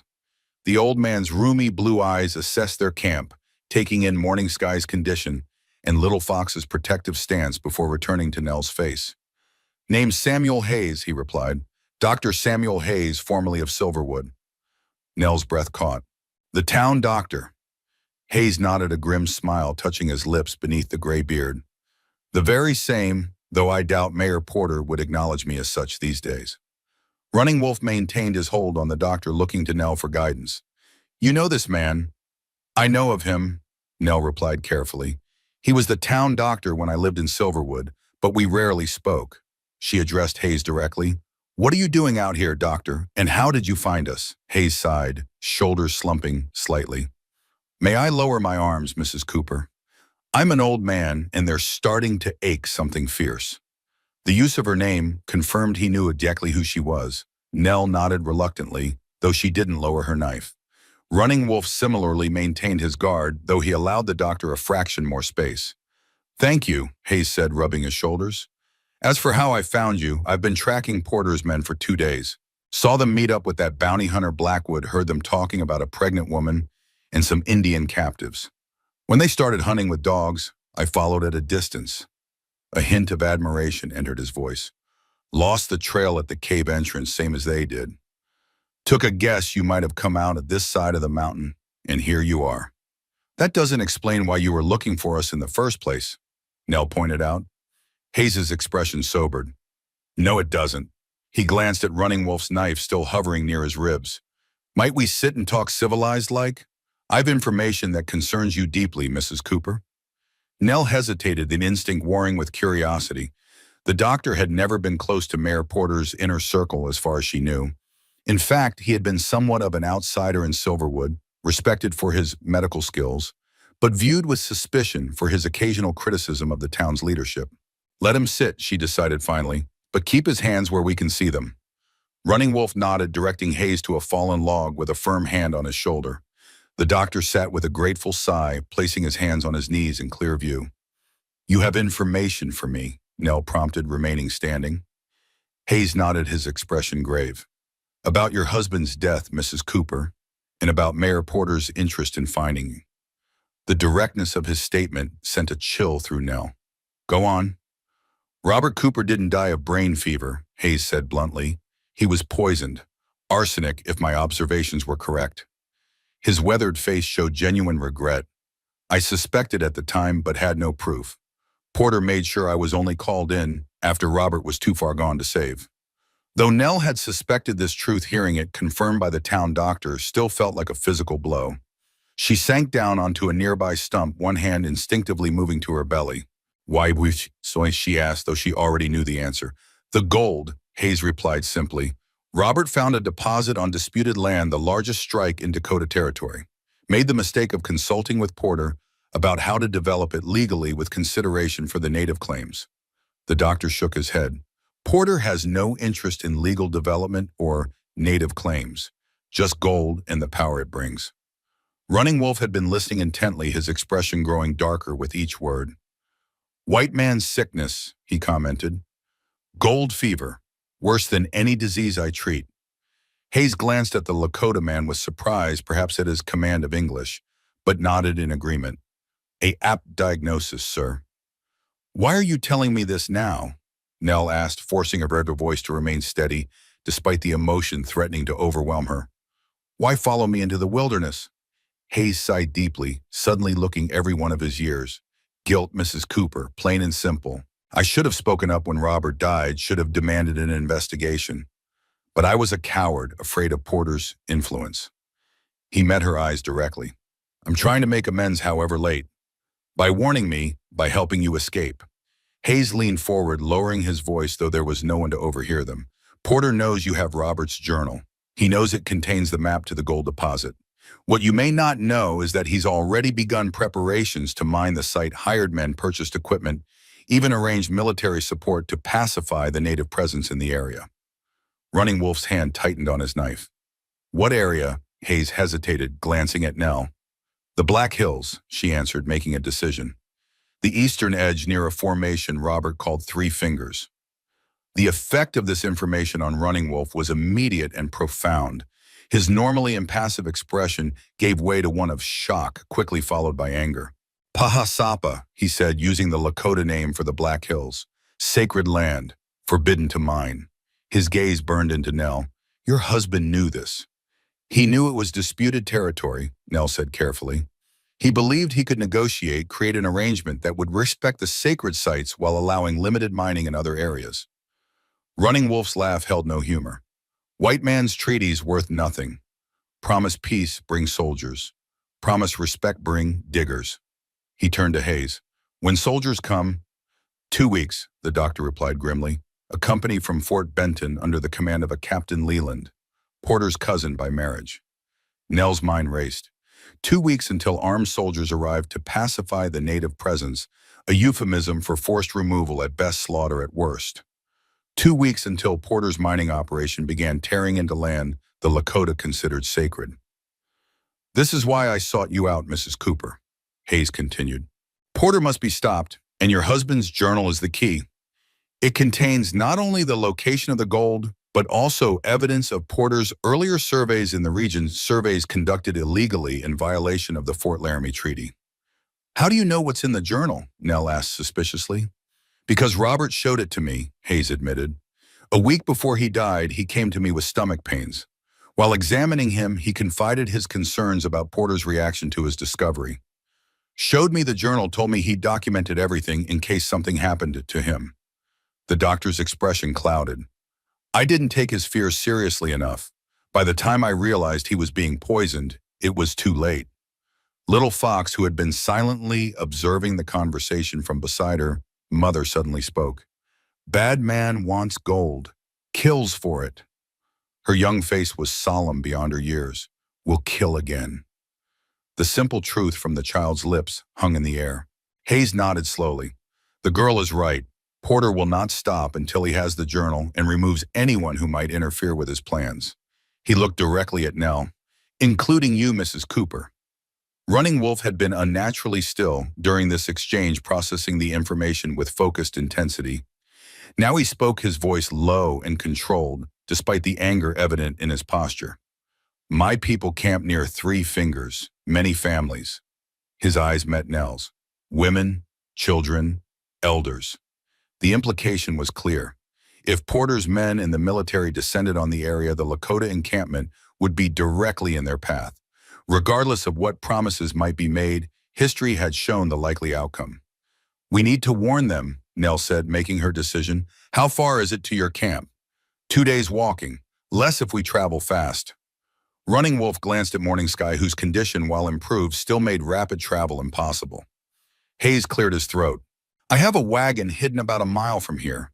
Nothing fancy, but it would make the journey easier for the injured woman, and he nodded toward Nell's pregnant belly. Others who might find the pace difficult. Nell regarded the doctor skeptically. Why would you help us this way? You're risking everything, your reputation, possibly your life. Hayes smiled sadly. My reputation in Silverwood was lost the moment I began questioning Porter's leadership. As for my life, he shrugged. I'm an old man with more regrets than future. Helping you is the right thing to do, and I've let opportunities to do the right thing pass by too often already. Running Wolf studied the doctor with the same measuring gaze he'd first turned on Nell. Whatever he saw must have satisfied him, for he finally nodded. We accept help, but watch him, he added to Nell in a lower voice. Trust comes slow. Agreed, Nell replied, equally quiet. The decision made, they began preparations to break camp. Morning Sky was carefully wrapped in the doctor's spare blanket. Her fever reduced enough that she was now conscious, though weak. Little Fox gathered their few possessions with efficient movements, while Running Wolf concealed all evidence of their overnight stay. As Nell packed her medical supplies, she felt the weight of Robert's journal against her skin. It had become both talisman and burden, the last connection to her husband, and the cause of her current peril. The map it contained could bring wealth beyond imagining in the right hands, or death and displacement in the wrong ones. Doctor, she said suddenly, what exactly do you propose we do with the information in this journal?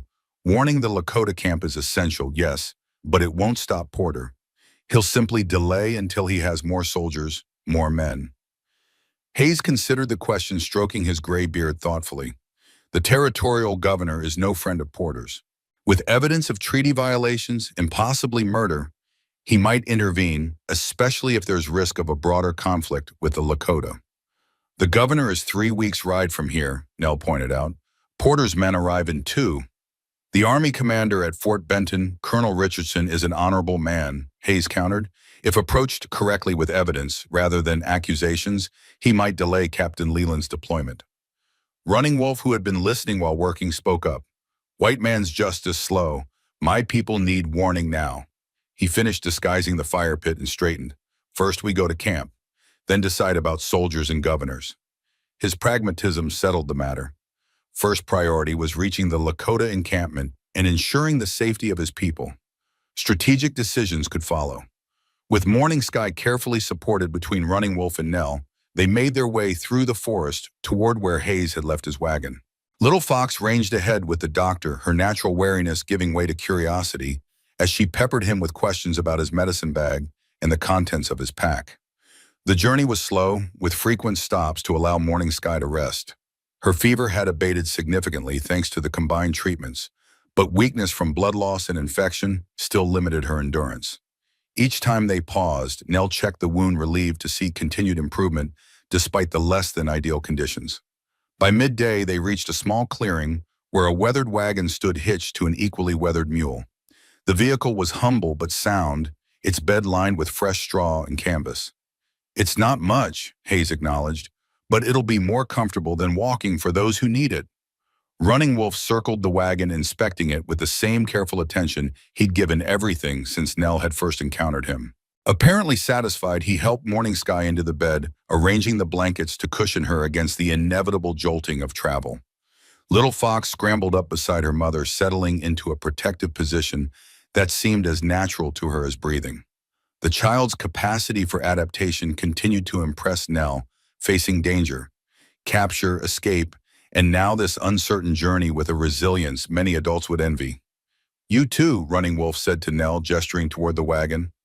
Nell started to protest that she was perfectly capable of walking, but the ache in her lower back and the heaviness of her pregnant body undermined her argument before she could voice it. With as much dignity as she could muster, she allowed Running Wolf to help her into the wagon beside Morning Sky and Little Fox. Hayes took up the reins while Running Wolf walked alongside, alert for any sign of pursuit or danger. As the wagon began to move following a faint game trail westward, Nell found herself studying the doctor's back with lingering suspicion. His story was plausible, his manner sincere, but experience had taught her the danger of trust. Mayor Porter had been charming and seemingly supportive after Robert's death, right until the moment he'd orchestrated her expulsion from Silverwood. The territorial lands bred men who wore masks, civility covering greed law, obscuring exploitation, religious fervor, disguising base desires. Yet what choice did they have but to accept Hayes' help? Morning Sky needed proper medical care beyond what Nell could provide with herbs and poultices. The journey to the Lakota camp would be arduous, even with the wagon. And if Hayes was indeed being truthful about Porter's accelerated timeline, every hour mattered. The wagon jolted over a root, sending a spike of discomfort through Nell's lower back. The baby responded with a forceful kick, as if protesting the disruption. She rubbed the spot soothingly, whispering reassurances more for herself than the child. 2 moons left. Morning Sky asked unexpectedly, her voice weak but clear. Nell turned to find the Lakota woman watching her with fever-bright eyes. "Until the baby, yes, about 2 months, if all goes well." Morning Sky nodded slightly. First child comes when it wishes, not when mother plans. A ghost of a smile touched her lips. Little Fox came during hunt. In forests like this, no medicine woman, no lodge, just me and Running Wolf. The thought of giving birth in the wilderness without proper medical support or even basic comforts sent a chill through Nell. She had been counting on reaching Fort Benton well before her confinement, accessing whatever medical care the frontier outpost could provide. "I'm sure it will be fine," she said, trying to sound more confident than she felt. "The baby seems strong and healthy." Morning Sky's gaze was knowing, seeing through the brave facade. "Fear normal for mother. Shows love already." She reached out weakly, her hand finding Nell's. "I help when time comes. No old ways." The simple offer of assistance made, despite Morning Sky's own precarious health, touched Nell deeply. "Thank you," she said softly, squeezing the other woman's hand. Little Fox, who had been listening to this exchange, placed her small palm on Nell's rounded belly. "Boy will wait," she pronounced with her characteristic certainty, "until safe place." Whether coincidence or something more mysterious, the baby chose that moment to deliver a particularly vigorous kick precisely where Little Fox's hand rested. The child's eyes widened with delight, and for the first time since Nell had met her, Little Fox laughed a bright musical sound that transformed her solemn face into that of the young girl she truly was. The moment of connection was broken by Running Wolf's low whistle from alongside the wagon. Hayes immediately pulled the mule to a halt, responding to the warning with a frontiersman's instinctive caution. Running Wolf gestured for silence, his head tilted in the attitude of intense listening Nell had observed before. She strained her own ears, but could detect nothing beyond the normal sounds of the forest. Then she heard it, the distant baying of hounds carried on the afternoon breeze. Hayes swore softly. "Blackwood's dogs, he must have found a way through the cave after all." "Or around mountain," Running Wolf said grimly. "Good tracker follows river finds where it leaves ground." The doctor glanced at the sky, assessing the angle of the sun. We've maybe 4 hours of daylight left. How far to your people's camp if we push hard? Too far, Running Wolf replied. Dogs reach us before nightfall if we stay on trail. Nell felt fear clutch at her heart. After everything they'd endured, to be run down now by Blackwood's hounds seemed an unbearable fate. What do we do? Running Wolf was already moving, gathering pine branches with swift efficiency. Hide trail, change direction. He handed the branches to Hayes. You drive, I walk behind clear tracks. Hayes nodded, understanding the strategy. Where to? Running Wolf pointed north away from their original westward path. Ridge there, rocky ground harder for dogs to track. Stream beyond to wash away scent. The doctor took the pine branches, arranging them to drag behind the wagon and obscure their wheel marks. It'll slow us down considerably. Better slow than caught, Running Wolf replied with terse logic. They set off in the new direction, the wagon moving at a painfully reduced pace, as Hayes maneuvered through thicker forest away from the established game trail they'd been following. Running Wolf walked behind, using additional branches to sweep away their tracks, and occasionally doubling back to lay false trails. The distant sound of the hounds faded, then returned, sometimes seeming closer, other times more distant. The changing acoustics of the forest made it impossible to judge the actual distance of their pursuers.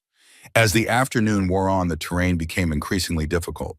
The wagon lurched and swayed over roots and rocks, each jolt causing Morning Sky to wince despite the padding of blankets and straw. Nell found herself bracing with each bump, one arm protectively curved around her belly.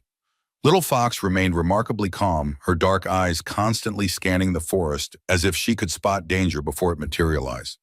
Occasionally she would whisper something to her mother in their native language, receiving a weak smile or nod in response. The sun had begun its descent toward the western horizon when Running Wolf appeared at the side of the wagon, his expression grave. Dogs come closer, he reported. Track too well. Hayes pulled the mule to a halt, wiping sweat from his brow despite the cool air. We can't outrun them, not in this terrain. No, Running Wolf agreed. He glanced at the women in the wagon, his gaze lingering on Morning Sky's weakened form and Nell's pregnant belly. A decision formed in his eyes. I lead dogs away. You continue to ridge. Alone, Nell protested. That's too dangerous. Running Wolf's expression remained resolute. I move faster alone. Dogs follow me, not wagon. And if Blackwood catches you? Hayes asked bluntly. A cold smile touched the Lakota man's lips. He will not catch me. The confidence in his voice was absolute, born not of bravado but of intimate knowledge of his own capabilities. Still, Nell couldn't help the surge of fear that rose at the thought of him facing Blackwood and his men alone. There must be another way, she insisted. Running Wolf moved to the wagon, speaking softly to Morning Sky in their language. Whatever he said caused her to nod weakly, though her eyes reflected the same concern Nell felt. Little Fox clutched at her father's arm. I go too, she declared. Help make false trails. Running Wolf gently detached her small fingers. No, little one. You stay with mothers. Protect them. He touched her cheek in a rare display of physical affection. Be strong, one, until I return. The child's lower lip trembled, but she nodded solemnly, accepting the responsibility placed upon her. I protect, she promised. Running Wolf turned to Hayes. Follow stream north when you reach it. 2 miles to Rocky Shelter, old camp of my people. Safe place to wait. The doctor nodded. We'll be there. Don't take unnecessary risks. With a final look at his family, Running Wolf melted into the forest, moving southward away from their actual direction of travel, but toward the pursuing hounds. His departure left a palpable void, as if the very air had grown thinner. Hayes clicked to the mule, setting the wagon in motion once more. He knows what he's doing, he said, as much to reassure himself as the others. Blackwood may be a good tracker, but he's hunting a Lakota warrior in forest country. My money's on your friend. The use of the word friend to describe Running Wolf struck Nell as both accurate and woefully inadequate. What did you call a man who had saved your life, whose family had become entwined with your own survival, whose existence had been unknown to you mere days ago? The English language seemed to lack the proper term. Perhaps the Lakota word Running Wolf had used teospaye came closer to the truth. Those who belong together. A connection not of blood but of shared experience and mutual dependence. The wagon continued its jolting progress toward the ridge, each person lost in their own thoughts as the shadows lengthened around them.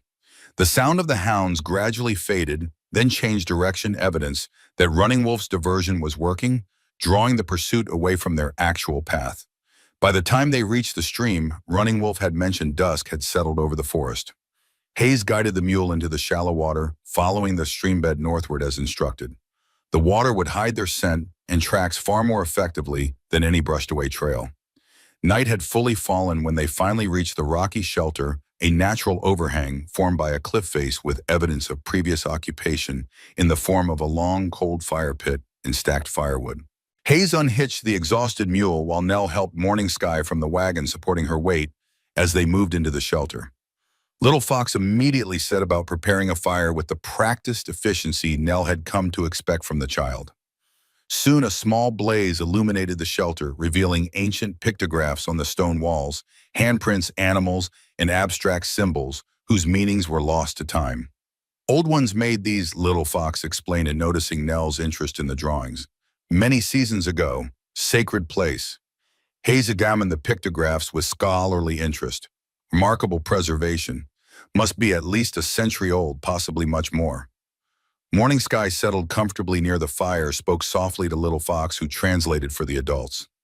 Mama says this place where young men come for a vision quest. Spirit strong here. The doctor nodded respectfully. I can believe it. There's certainly something profound about this location. Nell found herself inclined to agree. Despite their precarious situation, the sheltered overhang emanated a sense of peace and protection that seemed to transcend its physical attributes. Whether this was due to supernatural presence or simply the accumulated energy of generations who had sought sanctuary here, she couldn't say. But it was palpable nonetheless.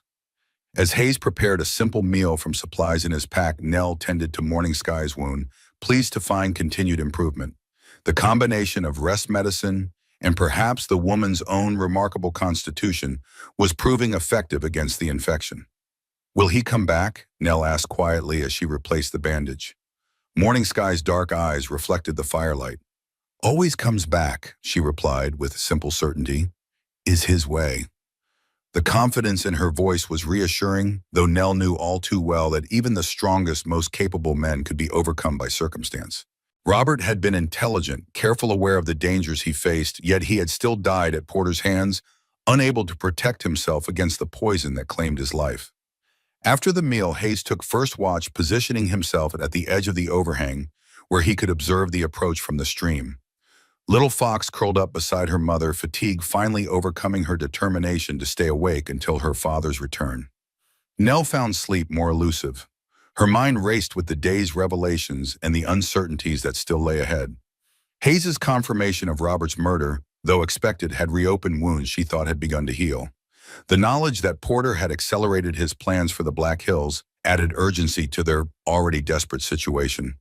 And Running Wolf's absence left a vulnerability she hadn't anticipated feeling.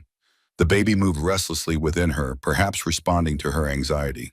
Nell placed both hands on her belly, feeling the strong, healthy movements that had become increasingly vigorous as her pregnancy progressed. Your father was a good man, she whispered to the child. He wanted to build a better world for you, a world where people of different backgrounds could find common ground, share resources rather than fight over them.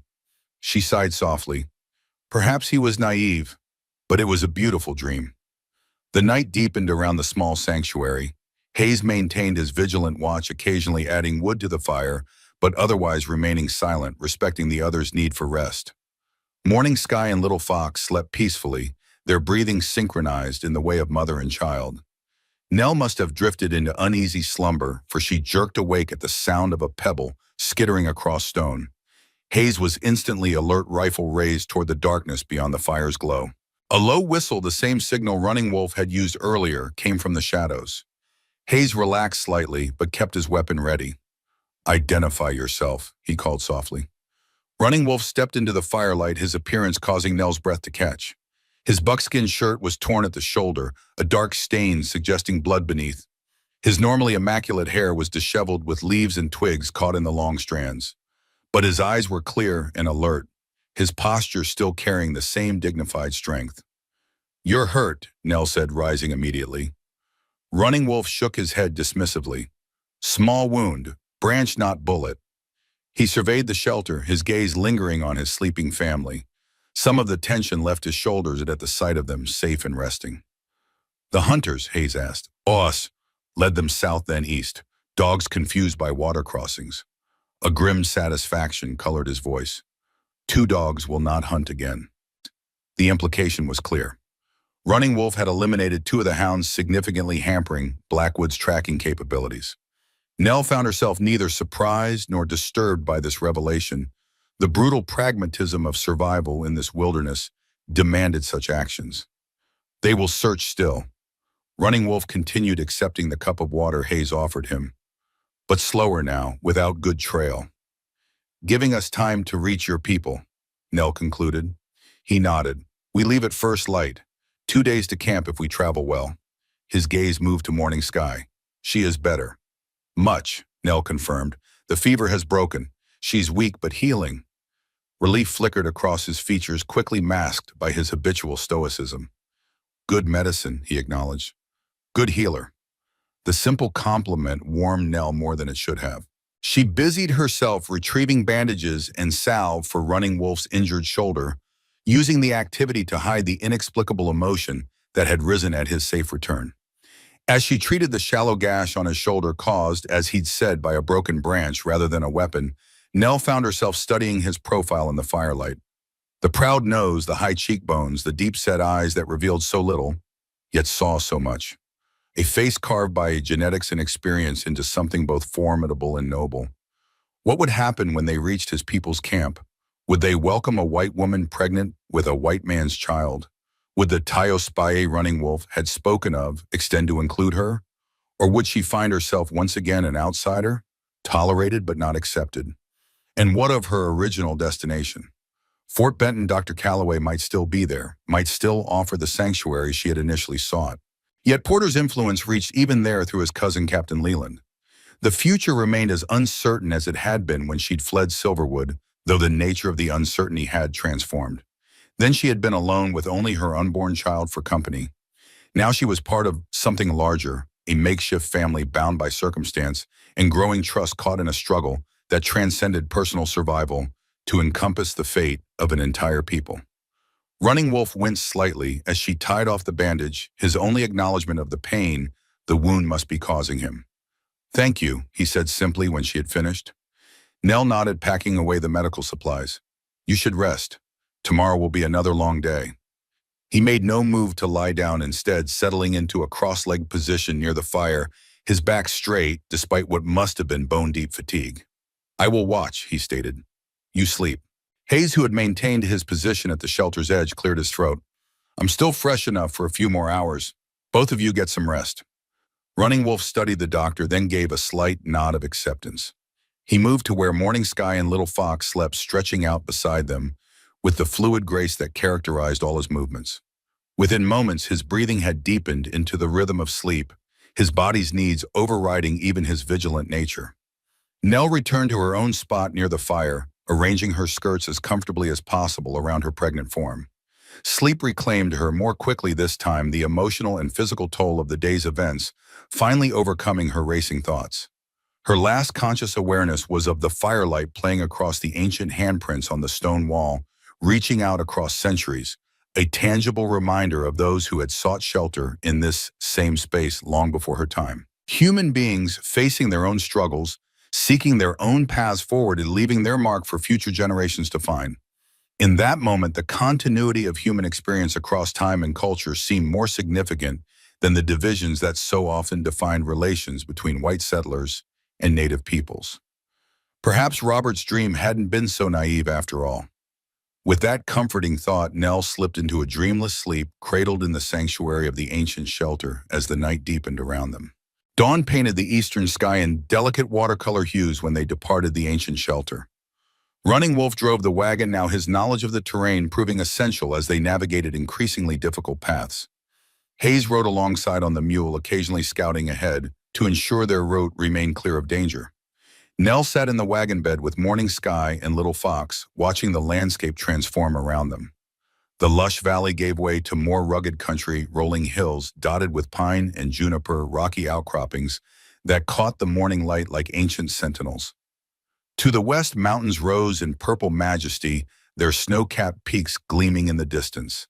It was beautiful country, wild and pristine in a way that made civilization seem like a distant dream. Morning Sky had continued to improve overnight, the worst of the infection receding under Nell's care. She now sat propped against bundled blankets, observing the passing scenery with quiet appreciation. Occasionally, she would point out medicinal plants to Little Fox, murmuring their names and properties in their native language. The educational routine seemed to comfort them both, a touch of normalcy amid their extraordinary circumstances. Little Fox absorbed her mother's teachings with the same solemn attention she gave to everything but Nell. Notice the child's eyes constantly returning to the horizon, scanning for the landmark that would indicate they were nearing home. Despite her remarkable composure, she was still a child, missing the security of familiar surroundings. By midday, they had reached higher ground, the wagon laboring up a steep incline that tested both the mule's strength and Running Wolf's driving skills. At the crest, he pulled to a halt, allowing the animal to rest while they surveyed the terrain ahead. A vast panorama spread before them, a series of sheltered valleys nestled between protective ridges, each greener than the surrounding landscape, thanks to hidden springs and careful stewardship. In the largest of these valleys, perhaps 5 miles distant, thin columns of smoke rose from what could only be a substantial encampment. "My people," Running Wolf said, simply, a note of relief in his voice that he made no attempt to disguise. Little Fox bounced with excitement, pointing and chattering in rapid Lakota. Even Morning Sky seemed energized by the sight, straightening against her blankets, a smile softening her pain-drawn features. "How many live there?" Hayes asked, studying the distant camp with obvious interest. 300, maybe more," Running Wolf replied. "Many bands come together for summer hunting ceremonies." His expression darkened slightly. "Good hunting ground, good water, land promised to us in treaty." The unspoken reminder of broken promises hung in the air. This fertile valley, like so many others, had been guaranteed to the Lakota in treaties that the United States government had subsequently violated whenever gold timber or farmland became desirable to white settlers. "The Three Fingers Rock Formation," Nell said, suddenly remembering Robert's description. "Is it near your camp?" Running Wolf nodded, pointing westward. "Sacred place, where young men seek visions, where ancestor spirits dwell." His gaze turned toward Nell, measuring. "Where your husband found gold." The directness of his statement caught her off guard. They had not discussed the gold deposit since Hayes's arrival, though it remained the catalyst for their shared peril. "Yes," she acknowledged, seeing no point in denial. Robert believed it could be mined carefully without disturbing the sacred sites. Running Wolf's expression was unreadable. "Gold makes white men forget careful, forget promises." He turned back to the valley. "We reach camp by sunset," warned Council. They continued their journey, the wagon following a winding path down from the ridge toward the distant encampment. As they descended, Hayes maneuvered his mule alongside the wagon, addressing Nell in a low voice. "The reception may be complicated when we arrive," he warned. "Running Wolf seems to have accepted our presence, but the camp's elders might view 2 white faces differently, especially given recent tensions." Nell had been considering the same concern. "What do you suggest?" "Let Running Wolf take the lead completely. Don't speak unless addressed directly. Show respect for their customs, even ones that might seem strange to you." Hayes stroked his gray beard thoughtfully. "And perhaps keep Robert's journal well hidden until the right moment. That map is both our greatest leverage and our greatest danger." The advice was sound. Nell nodded unconsciously, touching the place where the journal rested secure in its hiding place. The document that had precipitated her flight from Silverwood now represented a complex moral dilemma. Its contents could protect the Lakota by exposing Porter's illegal activities, or endanger them by confirming the presence of gold in their sacred grounds. As the afternoon progressed, they began to encounter signs of human presence. Game trails widening into more established paths, areas where medicinal plants had been carefully harvested, rather than randomly picked stone markers placed at strategic points to guide travelers. The Lakota's presence on this land was not that of transient visitors, but of people who had cultivated a deep generational relationship with their environment. About a mile from the main encampment, they crested a small rise to find 3 mounted warriors waiting positioned to intercept anyone approaching from the east. The men sat their horses with easy confidence, rifles resting casually but accessibly across their laps. Running Wolf raised his hand in greeting, calling out in Lakota. The warriors responded initially tense but visibly relaxing when they recognized him. Their curious gazes shifted to the wagon's other occupants, lingering with particular intensity on Nell and Hayes. A rapid conversation ensued with Running Wolf doing most of the talking, occasionally gesturing toward the wagon. Nell couldn't understand the words, but the tone suggested explanation rather than apology. Running Wolf relating their shared journey as fact, not seeking permission for the white stranger's presence. Finally, one of the warriors, older than the others with a face creased by weather and experience, nodded decisively. He spoke directly to Hayes and Nell, switching to accented but understandable English. I am Black Elk cousin to Running Wolf. He says you helped his family escape white hunters, tended his wife's wounds. For this, you may enter our camp. His expression remained guarded. But council will decide if you stay. Hayes inclined his head respectfully. We understand. We bring important information for your council, news of danger coming to your people. Black Elk's eyes narrowed slightly. Danger always comes to Lakota from white man's direction. He turned his horse. Follow. Keep together. Two of the warriors positioned themselves ahead of the wagon while Black Elk rode alongside. The formation was both escort and subtle containment, guiding them while ensuring they didn't deviate from the approved path. As they approached the encampment, Nell felt a flutter of anxiety. Her experiences with Native Americans had been limited to brief encounters in frontier towns, where indigenous people were often treated with a mixture of fear and disdain by white settlers. Now she would be the outsider, the one viewed with suspicion and potential hostility.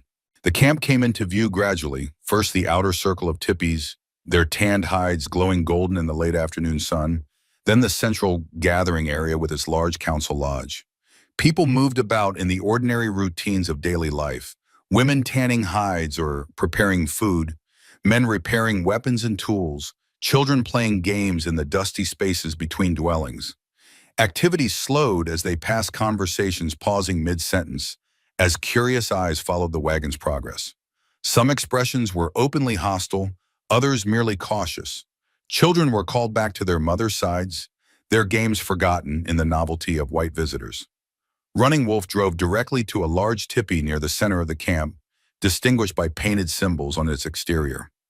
As the wagon halted, a small crowd began to gather at a respectful distance, watching silently as Running Wolf helped Morning Sky down from the wagon. A murmur passed through the onlookers at the sight of her bandaged arm and weakened condition. Little Fox jumped down unassisted, immediately moving to her mother's side with protective vigilance. An elderly woman emerged from the teepee, tall and straight-backed. Despite her advanced years, her gray-streaked hair arranged in two long braids, her face a map of wisdom earned through decades of joy and hardship. She surveyed the group with keen eyes, lingering on Nell's pregnant form with particular interest. Running Wolf spoke to her in Lakota, his tone respectful but not deferential. The woman listened without interruption, occasionally nodding. When he finished, she approached Morning Sky, examining her wounded arm with practiced hands. Satisfied, she turned her attention to Nell and Hayes. I am Standing Cloud, mother of Running Wolf, she said in perfect unaccented English that momentarily startled Nell. My son says you saved my daughter-in-law's life, white medicine woman. Nell inclined her head respectfully. I only treated her wound. Her own strength did the rest. A hint of approval flickered in Standing Cloud's deep-set eyes. Humility is good in a healer. She gestured toward her teepee. Come, you will rest, eat. Council meets at moonrise to hear your words. The invitation seemed to release the tension that had been building among the onlookers. The crowd began to disperse, returning to interrupted tasks with the occasional curious glance back at the white visitors. Hayes cleared his throat. Ma'am, if I might ask, where should I secure the wagon and mule? Standing Cloud appraised him with the same penetrating gaze she turned on Nell. The old one has manners, she observed to no one in particular. Then to Hayes, Gray Bear will show you. She gestured to a younger man who had approached from nearby. He speaks your tongue. As Hayes departed with Gray Bear to tend to the animals, Nell followed Standing Cloud into the teepee, helping Morning Sky navigate the entrance. The interior was spacious and meticulously organized. Sleeping pallets arranged around the perimeter, cooking implements near the central fire pit, personal belongings stored in painted parfleche containers. Standing Cloud directed Morning Sky to a pallet layered with soft furs, helping her settle comfortably before turning her attention to Nell. Sit, she instructed, indicating another pallet. You carry weight that tires the back. Nell obeyed gratefully, the simple acknowledgement of her physical discomfort oddly touching. Little Fox immediately took up position beside Morning Sky, resuming her role as vigilant guardian despite being back in the safety of her home. Standing Cloud busied herself preparing a simple meal, her movements efficient despite her age. As she worked, she spoke without looking at Nell. My son says you carry a white man's child yet travel alone. This is unusual. My husband died, Nell replied, deciding that simple truth was the best approach. I was forced to leave my town when circumstances became difficult. Because of the child. Standing Cloud glanced meaningfully at Nell's pregnant belly. Partly, and because I possessed something others wanted. Nell chose her words carefully, aware that the wrong phrasing could create misunderstanding. Standing Cloud nodded as if this confirmed something she had already surmised. Men's greed is the same in all colors of skin. She handed Nell a wooden bowl filled with a fragrant stew. Eat. The child needs strength. Later there will be many words at council. The meal was simple but nourishing venison stew with wild onions and roots that Nell didn't recognize but found surprisingly flavorful. She ate with genuine appreciation, realizing how long it had been since she'd had a proper meal. Little Fox and Morning Sky were similarly served the domestic routine, creating an atmosphere of normalcy that belied the extraordinary circumstances of their gathering. Hayes returned as they were finishing, escorted by Gray Bear. The doctor accepted his own portion with courteous thanks, his eyes taking in the teepee's interior with academic interest, but careful not to stare rudely at their hosts or their possessions. As dusk settled over the camp, Running Wolf entered, accompanied by a powerfully built middle-aged man whose bearings suggested authority. Standing Cloud introduced him as Swift Hawk, the camp's war chief and her late husband's brother. Swift Hawk studied the white visitors with undisguised scrutiny. The council assembles, he announced. Many ears wait to hear why white faces come to our fires bringing talk of danger. His direct manner was neither hostile nor welcoming, simply pragmatic.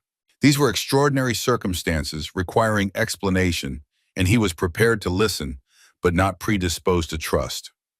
We will speak truth to your council, Hayes assured him, and bring evidence of white men's plans that threaten your people. Swift Hawk's expression remained neutral. Words are easy to shape like clay. We will see if yours hold water.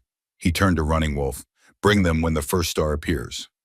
After he departed, an anticipatory silence fell over the teepee. Morning Sky spoke softly to Standing Cloud and Lakota, who nodded and began gathering what appeared to be ceremonial items: a pipe, a small pouch of tobacco, several bundles of herbs. The council must be addressed with proper respect, Standing Cloud explained, noticing Nell's curious observation. Words carried on sacred smoke reached both ears and spirits. The simple statement revealed volumes about the cultural differences they were navigating. For the Lakota, this council was not merely a practical meeting to discuss strategy, but a spiritual communion, where ancestors and natural forces would be acknowledged as active participants in the decision-making process. As the first evening star appeared in the deepening blue of the eastern sky, Running Wolf indicated it was time to depart. Morning Sky would remain behind with Little Fox, her condition still too weak for extended activity. Standing Cloud would accompany them, carrying the ceremonial items with dignified solemnity. The council lodge stood at the center of the encampment, a structure larger than the surrounding teepees, its entrance facing east according to tradition. As they approached, Nell could see that a substantial crowd had gathered, though only a select group would enter the lodge itself. Remember, Hayes murmured as they neared the entrance. Let Running Wolf guide our actions. This is their sacred space, their protocols. Nell nodded, acutely aware of the weight of Robert's journal hidden against her skin. The knowledge it contained would soon be shared for better or worse. Running Wolf paused at the entrance, addressing Nell and Hayes in a low voice. Speak truth, speak simple, show respect. His gaze was intense. Council decides fate of all. With those succinct instructions, he led them into the lodge. The interior was illuminated by a central fire that cast flickering shadows across the gathered faces. 12 men sat in a semicircle on the far side of the fire, their expressions ranging from openly hostile to carefully neutral. As varied from the youngest, perhaps 30, to an elder whose deeply lined face suggested he might have seen 80 summers or more. Swifthawk sat at the center of the semicircle with an even older man to his right. The chief Nell presumed, though, nothing in his simple dress distinguished him from the others beyond the deference subtly shown by those nearby. Running Wolf directed Nell and Hayes to sit on the near side of the fire directly facing the council. Standing Cloud took position slightly behind them, arranging her ceremonial items with practiced precision. An expectant hush fell over the gathering as the elder to Swifthawk's right raised his hands. He spoke in Lakota, his voice surprisingly strong despite his advanced age. When he finished, Swifthawk translated, "Chief Gray Horse welcomes you to the council fire of the Red Shield Band. He asks why white faces come to our camp, speaking of danger, when white faces themselves have always been the danger to our people." The blunt question hung in the air. Hayes glanced at Nell, silently asking who should respond. She gave a slight nod, indicating he should take the lead. The doctor cleared his throat. "We come because a great wrong is being prepared against your people, and we believe it can be prevented." He spoke clearly, but without haste, allowing Swifthawk to translate each sentence. "I am Dr. Samuel Hayes, formerly of Silverwood. This is Eleanor Cooper, widow of Robert Cooper, who discovered gold near your sacred place called Three Fingers." A murmur passed through the council at the mention of gold. Swifthawk's expression darkened, but he continued translating faithfully. Hayes continued explaining Porter's plan to mine the gold deposit, his arrangement with the military to remove the Lakota presence, and the accelerated timeline that would bring soldiers to the region within 2 weeks. He detailed Robert's murder by poisoning and Nell's subsequent flight with his journal containing evidence of Porter's illegal surveys. As the translation continued, Nell studied the council members' reactions.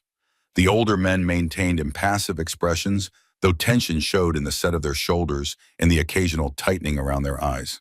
The younger members were less successful at hiding their anger, exchanging glances that spoke of outrage and the desire for immediate action. When Hayes finished, Chief Greyhorse spoke again, this time addressing Nell directly through Swifthawk's translation. "The chief asks why you bring this warning. You are white woman carrying white child. Why do you care what happens to Lakota?" The question was reasonable, even necessary. Nell took a deep breath, choosing her words with care. "My husband believed that different peoples could live together, sharing the land's bounty, rather than fighting over it. He died for that belief." She placed her hand over her belly. "I want my child to be born into a world where such beliefs are possible, not proven false by more bloodshed." As Swifthawk translated, she reached into her bodice and withdrew Robert's journal. "This contains the map to the gold, but also evidence of broken treaties and illegal actions by Mayor Porter. I believe it can be used to stop him if placed in the right hands." The journal passed to Swifthawk, who examined it briefly before handing it to Chief Greyhorse. The old man turned the pages slowly, unable to read the English text, but studying the maps and diagrams with evident comprehension. While the chief examined the journal, another council member spoke up his question, translated by Swifthawk. "Words and paper mean nothing to white government. They make treaties, then break them when gold is found. Why would this paper be different?" Hayes answered this time. "Because this is not a treaty, but evidence of crime, trespass on sovereign land, conspiracy to commit murder, illegal mining claims. The territorial governor is no friend to Mayor Porter. With this evidence, he could stop the mining operation and the military support it depends upon." Further questions followed, some skeptical, others pragmatic. The council seemed to be considering their options methodically, neither rushing to judgment nor dismissing the warning outright. Finally, Chief Greyhorse raised his hand for silence. He spoke at length, his weathered face grave as he delivered what was clearly a consequential statement. When he finished, Swifthawk turned to Nell and Hayes. "The chief says this matter requires smoke and prayer before decision. You will wait outside while council speaks privately." Standing Cloud rose immediately, indicating they should follow her. As they exited the lodge, Nell caught Running Wolf's eye, seeking some hint of how the council was leaning. His expression revealed nothing, but he gave her the slightest nod, whether of encouragement or merely acknowledgement, she couldn't tell. Outside, the camp had grown quiet. Most families retreated to their teepees, though many eyes watched from doorways.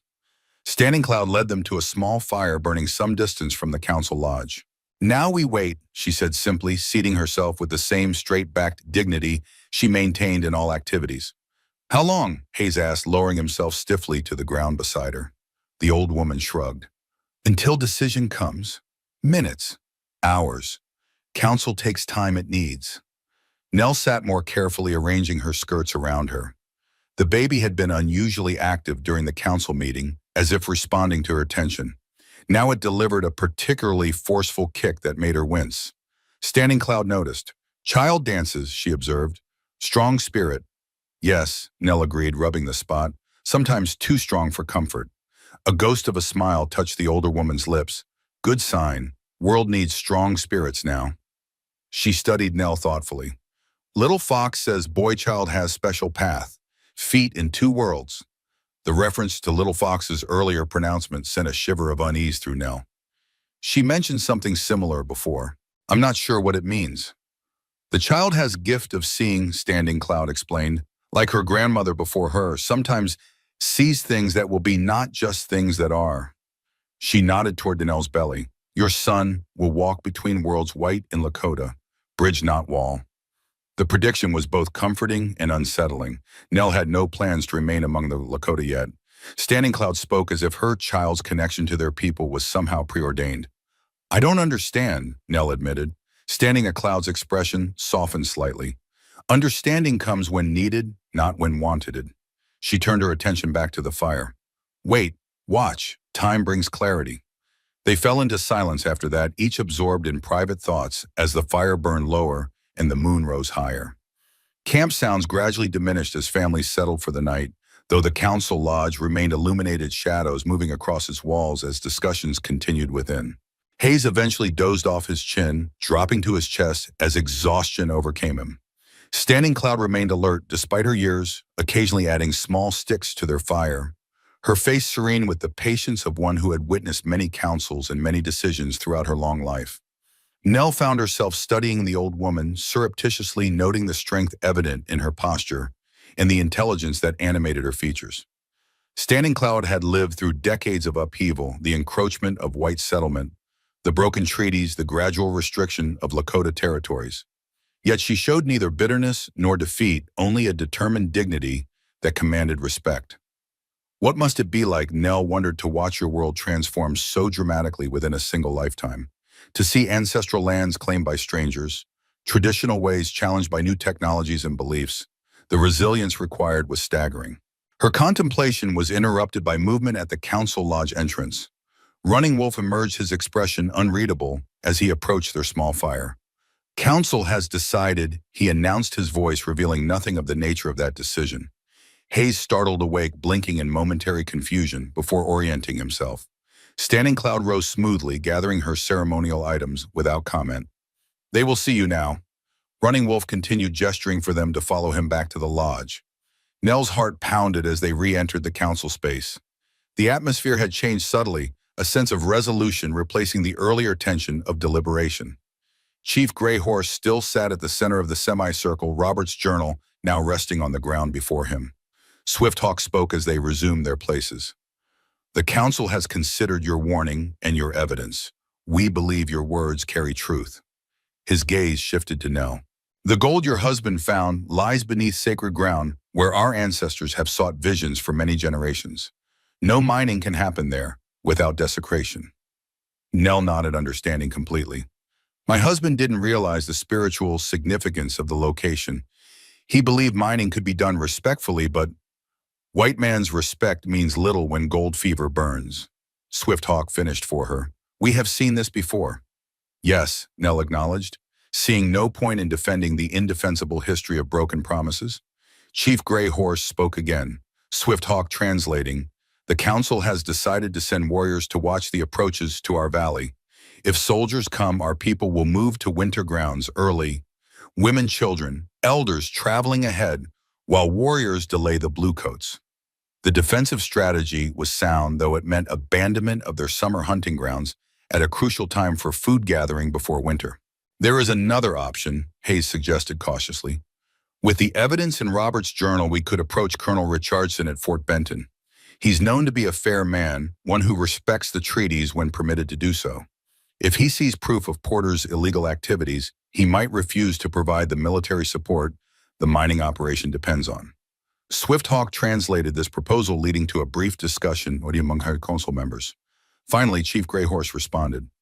Words to White Chief may delay, not prevent. But delay gives time for our people to move safely. He fixed Hayes with a penetrating stare. You will take this evidence to Fort Benton speak against your own kind. Hayes nodded firmly. Mayor Porter poisoned a man I respected, forced his widow from her home, and plans to violate both law and treaty for his own enrichment. He is not my kind in any way that matters. The chief seemed satisfied with this answer. He spoke again at greater length. The chief says, you may rest in our camp tonight, Swift translated. Tomorrow, 4 warriors will accompany you to Fort Benton, 2 to go with the white doctor, to speak with the colonel, 2 to remain with the medicine woman for her protection. Nell frowned at this. I'm going to Fort Benton as well. Running Wolf, who had remained silent throughout the exchange, now spoke. Fort has doctor. You need care as time for a child grows near. His expression softened almost imperceptibly. Morning sky still weak, cannot travel far. Better you go to Fort, find safety there. The practical logic was undeniable, yet Nell felt an unexpected reluctance at the thought of separating from Running Wolf and his family. In the chaos of recent days, they had formed a bond that defied easy categorization, not quite friendship, certainly not romance, but something equally meaningful. Tio Spy, as Running Wolf had called it, those who belong together. And if Porter's men are watching the fort, she asked. Our warriors watch also, Swift assured her. Keep you safe until child comes. After you decide own path. With that, the council session concluded. Chief Grey Horse returned the journal to Nell with ceremonial solemnity, making it clear that while they accepted the warning it contained, they considered the document and its implications her responsibility. What happened next would depend largely on her choices. As they exited the council lodge, the camp lay silent under the bright moon, most of its inhabitants long since retired for the night. Running Wolf escorted them back to Standing Cloud's teepee, where Morning Sky and Little Fox had already been settled for sleep. Rest, he advised. Journey to Fort begins at dawn. Hayes nodded wearily, clearly ready for sleep after the emotional taxation of the council meeting. Standing Cloud showed him to a pallet on the far side of the teepee, leaving Nell and Running Wolf momentarily alone near the entrance. Your counsel is wise, Nell said quietly, preparing for defense while also seeking to prevent conflict. Running Wolf's expression remained stoic, but something in his eyes softened. Wisdom born of much suffering. Many battles taught hard lessons. He hesitated, then added, Your husband had good heart. Wrong about mining, but right about sharing land in peace. The acknowledgement of Robert's intentions, flawed though they might have been, touched Nell deeply. Thank you for saying that. Running Wolf nodded, then glanced toward the sleeping form of Little Fox. Child speaks of your son often. Says he will be bridge between peoples. A rare smile briefly illuminated his features. Perhaps your husband's dream lives in next generation. With that profound thought, he bid her good night, leaving Nell to settle onto her own pallet with a mind too full for immediate sleep. She lay awake for some time, one hand resting on her belly, feeling the occasional movements of the child within. A bridge between peoples. The concept was both beautiful and daunting. How could she raise a child to fulfill such a destiny? What knowledge or wisdom could she impart that would prepare him for such a role?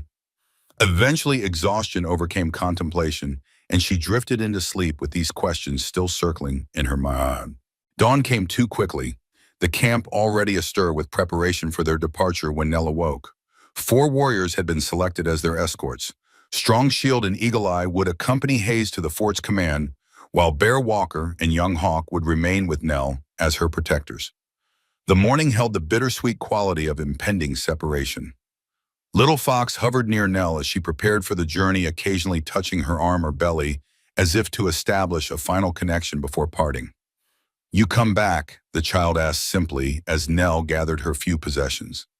The directness of the question caught Nell off guard. I don't know, she answered honestly. My path isn't clear beyond Fort Benton. Little Fox frowned, clearly dissatisfied with this response. Baby is bridge, she insisted, needs both sides to stand. Before Nell could formulate a response to this cryptic statement, Running Wolf appeared at the teepee entrance, announcing that the horses were ready.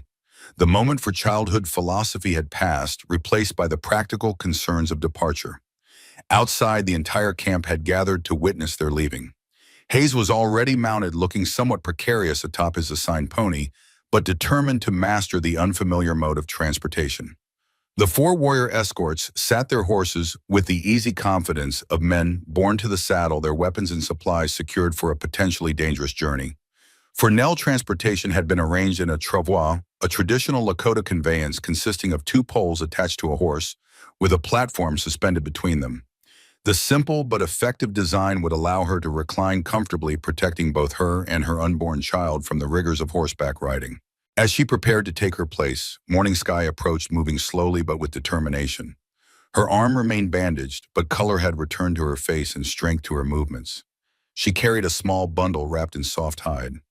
"For Journey," she said, pressing the package into Nell's hands. "Medicine for pain when child comes. Use as I showed little Fox." Nell accepted the gift with genuine gratitude. "Thank you for this and for—" She hesitated, searching for words adequate to the complex emotions of the moment. "For accepting me when you had every reason not to." Morning Sky's dark eyes held understanding beyond words. She simply nodded, then stepped back to allow a standing cloud to approach. The elder woman carried a more substantial bundle.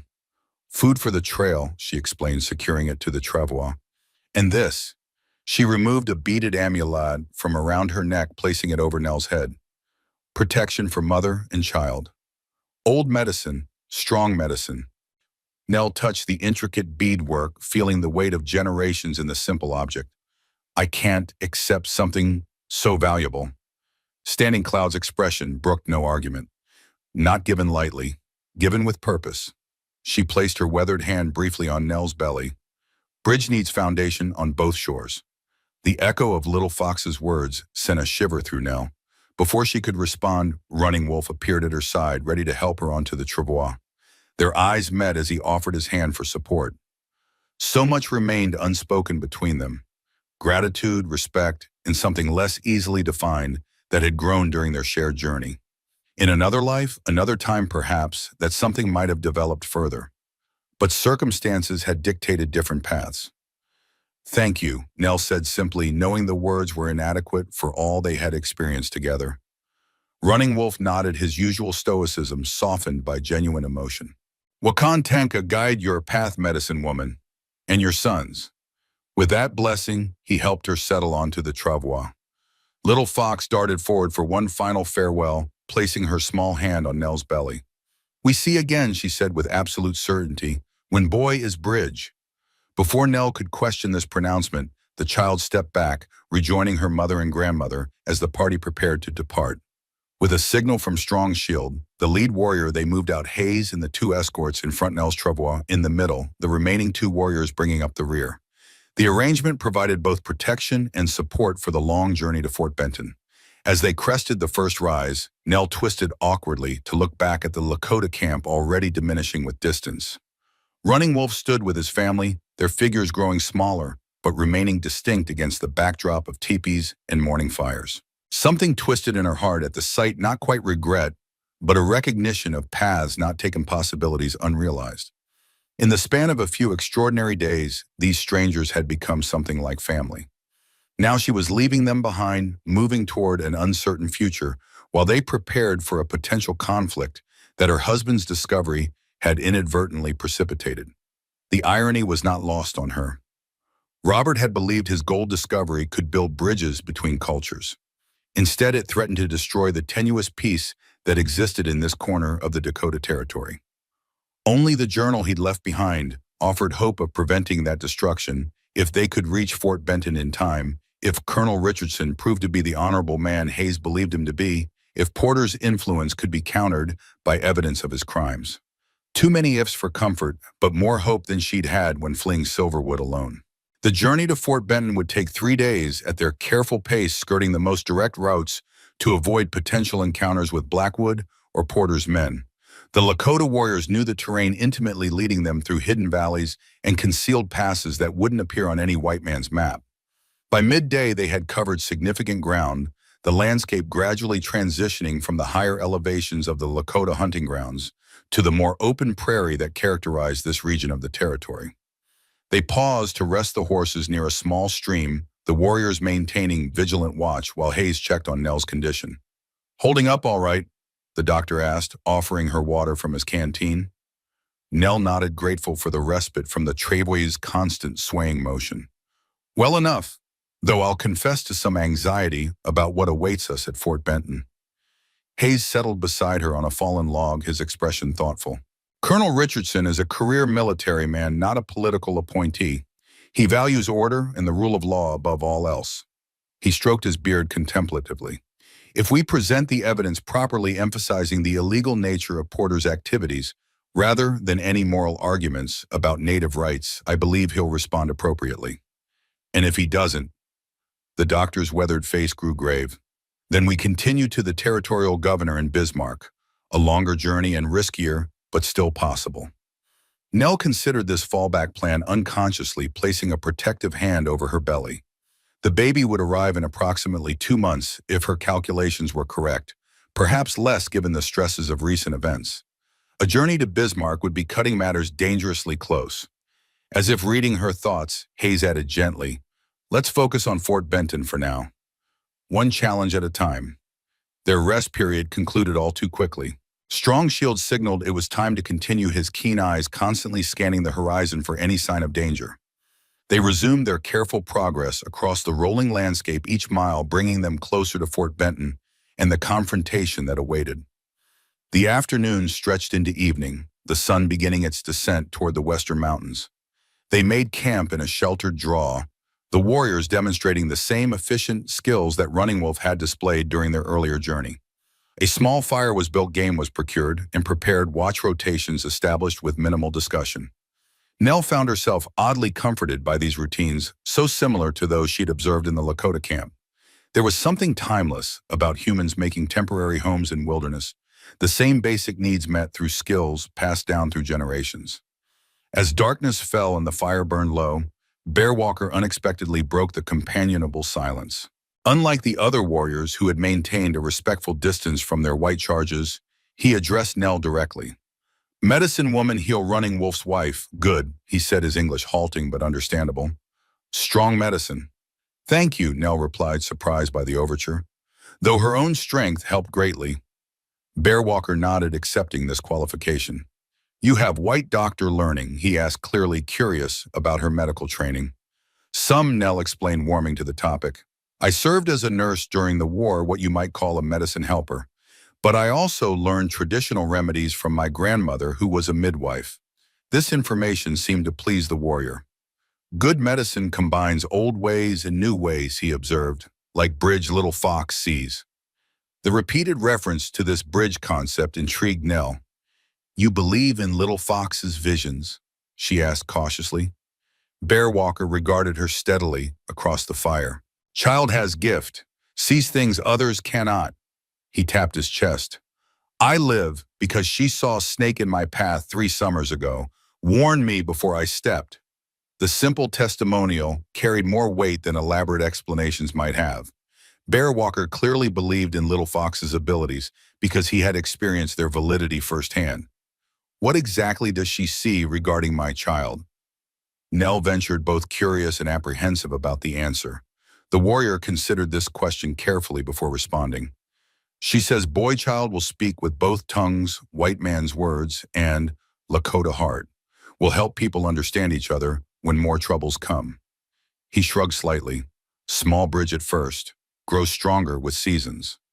The prophecy, if it could be called that, was both more specific and more ambiguous than Nell had expected. A child who would somehow facilitate understanding between cultures, a laudable destiny, certainly, but one that seemed improbably grandiose for an unborn infant whose most pressing concern would be simply surviving in a harsh world. Yet Nell couldn't entirely dismiss the prediction. Little Fox had demonstrated an uncanny perception throughout their journey, sensing dangers and opportunities that adults had missed. If her gift was genuine, might her vision of the future hold some truth as well? These thoughts accompanied Nell into uneasy slumber, coloring her dreams with images of a young boy standing between two worlds, reaching toward both, but belonging fully to neither. The second day of travel brought them to more populated country, occasional homesteads visible in the distance, the trails wider and more established. Strong's shield led them on a careful route that avoided direct contact with settlers while maintaining their progress toward Fort Benton. By mid-afternoon, they crested a rise that offered their first view of the fort itself, a substantial military outpost situated near the confluence of two rivers, with a small civilian settlement grown up around its protective walls. American flags flew from multiple points within the compound, their stars and stripes bright against the backdrop of weathered wooden buildings. Strong's shield called a halt, gathering the other warriors for a brief conference. After some discussion, he approached Nell and Hayes. "Fort watched," he reported tersely. "Men at river crossing, not soldiers." Hayes frowned. "Porter's men, most likely. Watching for us." Nell felt a cold weight settle in her stomach. So close to potential safety, yet still in danger. "What do we do?" Strongshield pointed to a wooded area approximately a mile east of the fort. "You wait there, hidden. Eagle Eye and I go to Fort Find Colonel. Bring him to you." He glanced at Bear Walker and Young Hawk. "They stay protect." The plan made strategic sense. The two warriors would attract less attention entering the fort than the entire party, especially with a pregnant white woman and a Lakota travois. "Be careful," Hayes warned. "Porter's influence may extend inside the fort as well. Ask specifically for Colonel Richardson, not just any officer." Strongshield nodded clearly, having anticipated this concern. "We know white man's chain of speaking. We'll find right ears for words." With that, the group separated Strongshield and Eagle Eye, continuing toward the fort by a circuitous route, while the others retreated to the wooded area he had indicated. The small copse of trees provided reasonable concealment, with a clear view of both the fort and the surrounding approaches. The waiting proved more difficult than the journey had been. Nell found herself growing increasingly restless as the afternoon wore on, the baby responding to her anxiety with heightened activity. Hayes paced the small clearing where they had established their temporary camp, occasionally peering through the trees toward the fort with evident impatience. Bear Walker and Young Hawk maintained their vigilance, one always watching while the other attended to necessary tasks. Their calm professionalism provided some reassurance, though Nell couldn't help wondering what they would do if confronted by a larger force of Porter's men. As dusk approached, with no sign of Strongshield and Eagle Eye's return, Hayes voiced the concern that had been growing in all their minds. They should have reached the fort hours ago. Even allowing time to locate the colonel and explain the situation, they should have returned or sent word by now. Bear Walker's expression remained impassive, but tension showed in his posture. "Wait until full dark," he decided. "Then Young Hawk scout for it. See what delays." The plan was never implemented. Just as twilight deepened into true darkness, the distinctive sound of multiple horses approaching reached their small camp.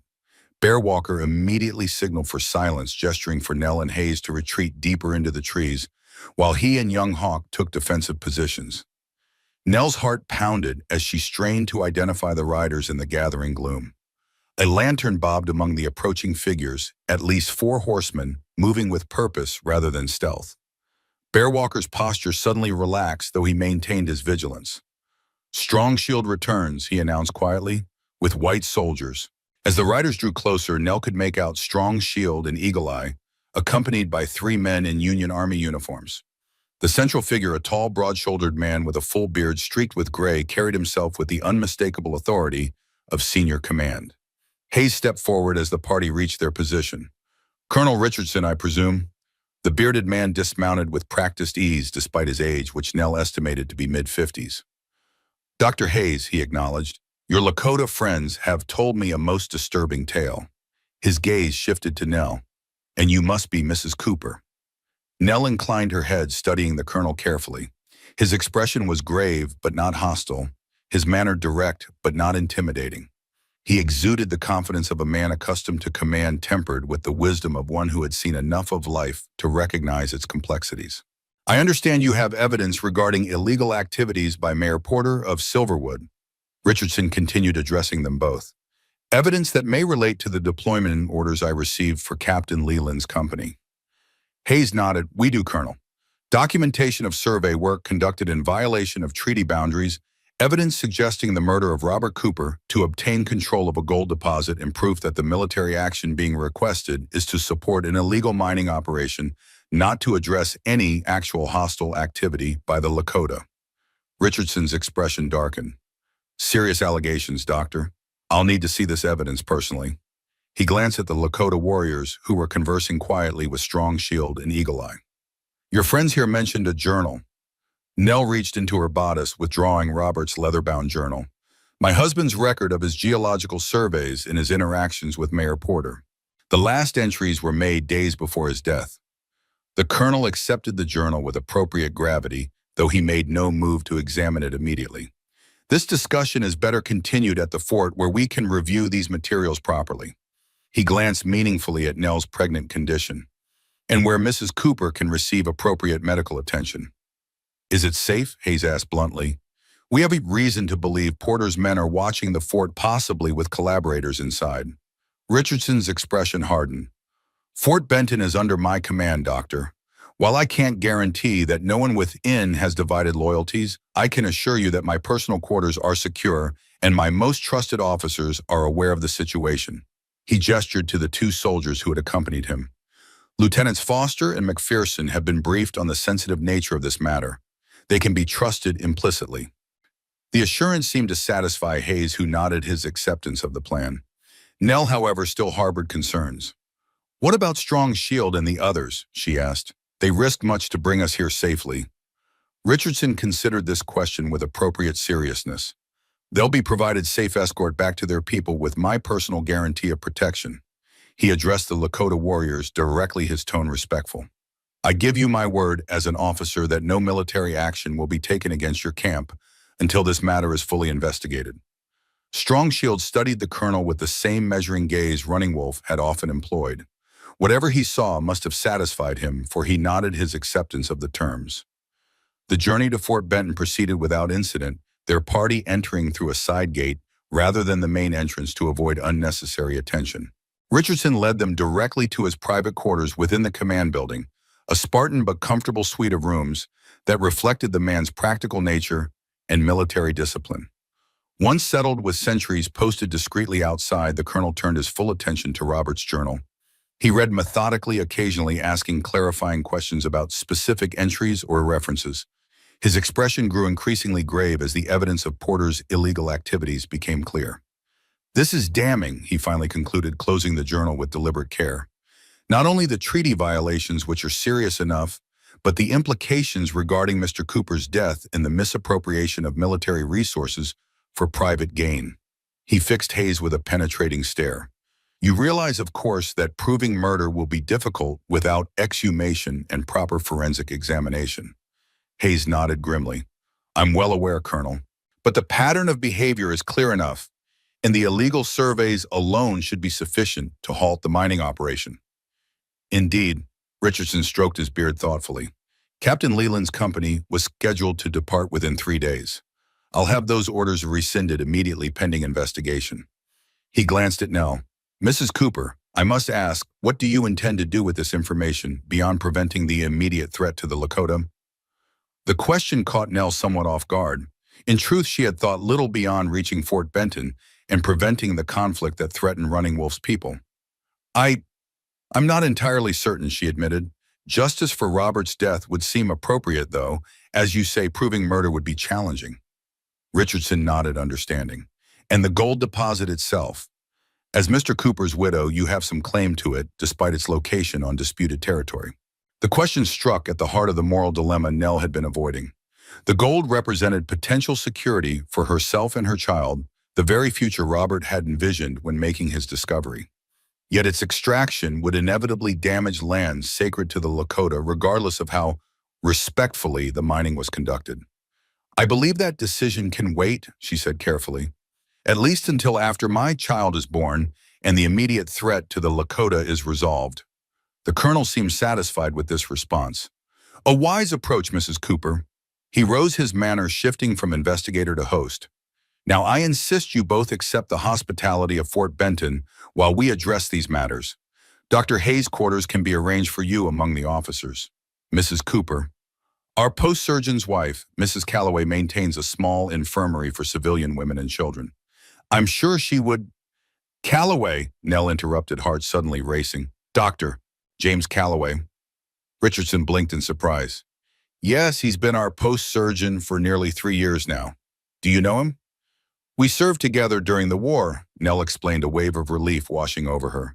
He's the reason I was heading to Fort Benton in the first place. A smile broke through the colonel's formal demeanor. Well, that's fortunate indeed. I'll have word sent to him immediately. Within the hour, Nell found herself reunited with her old comrade from the war. Dr. Calloway had aged in the intervening years, his once dark hair now liberally streaked with gray, but his kind eyes and gentle manner remained unchanged. His wife Martha proved equally welcoming, immediately taking Nell under her wing and establishing her in a comfortable room adjacent to their own quarters. The following days passed in a blur of activity. Colonel Richardson launched a formal investigation into Porter's activities, sending trusted officers to Silverwood with copies of the evidence from Robert's journal. Captain Leland's deployment was officially canceled, with the company reassigned to routine patrol duties well away from the Lakota hunting grounds. Word was sent to Running Wolf's camp confirming that the immediate threat had been averted. The message returned with news that the Lakota Council had decided to maintain their summer camp rather than relocating early, a sign of cautious trust in Richardson's promises. As her pregnancy advanced, Nell found herself settling into an unexpected routine at Fort Benton. Dr. and Mrs. Calloway treated her like family, providing both medical care and emotional support as she prepared for the child's arrival. Hayes remained as well, assisting with the investigation while also documenting his knowledge of Porter's activities in Silverwood. Richardson, true to his word, pursued the matter with appropriate vigor. Within weeks, orders arrived from the territorial governor authorizing Porter's arrest on multiple charges, including treaty violations, filing fraudulent mining claims, and conspiracy. While murder charges remained difficult to prove without exhumation, the other crimes would be sufficient to ensure justice was served. Throughout these developments, Nell found her thoughts often returning to the Lakota camp, to Running Wolf and his family, to Little Fox's prophecy about her unborn child, to the strange sense of belonging she had briefly experienced among people who should have been strangers. As her time grew near, these thoughts intensified. The dream of her child as a bridge between peoples had taken root in her consciousness, influencing her plans for the future in ways she couldn't have anticipated when fleeing Silverwood. The baby arrived on a clear autumn night, entering the world with a lusty cry that seemed to announce his readiness for whatever destiny awaited him. Dr. Calloway pronounced him perfectly healthy, while Martha declared him the most handsome infant she'd seen in years. Nell, exhausted but radiant, cradled her son in trembling arms, studying the tiny features that somehow combined Robert's determined chin with her own lighter coloring. What will you name him? Martha asked softly, arranging blankets around the new mother and child. Nell had considered many possibilities during the long months of pregnancy, but in this moment the decision crystallized with perfect clarity.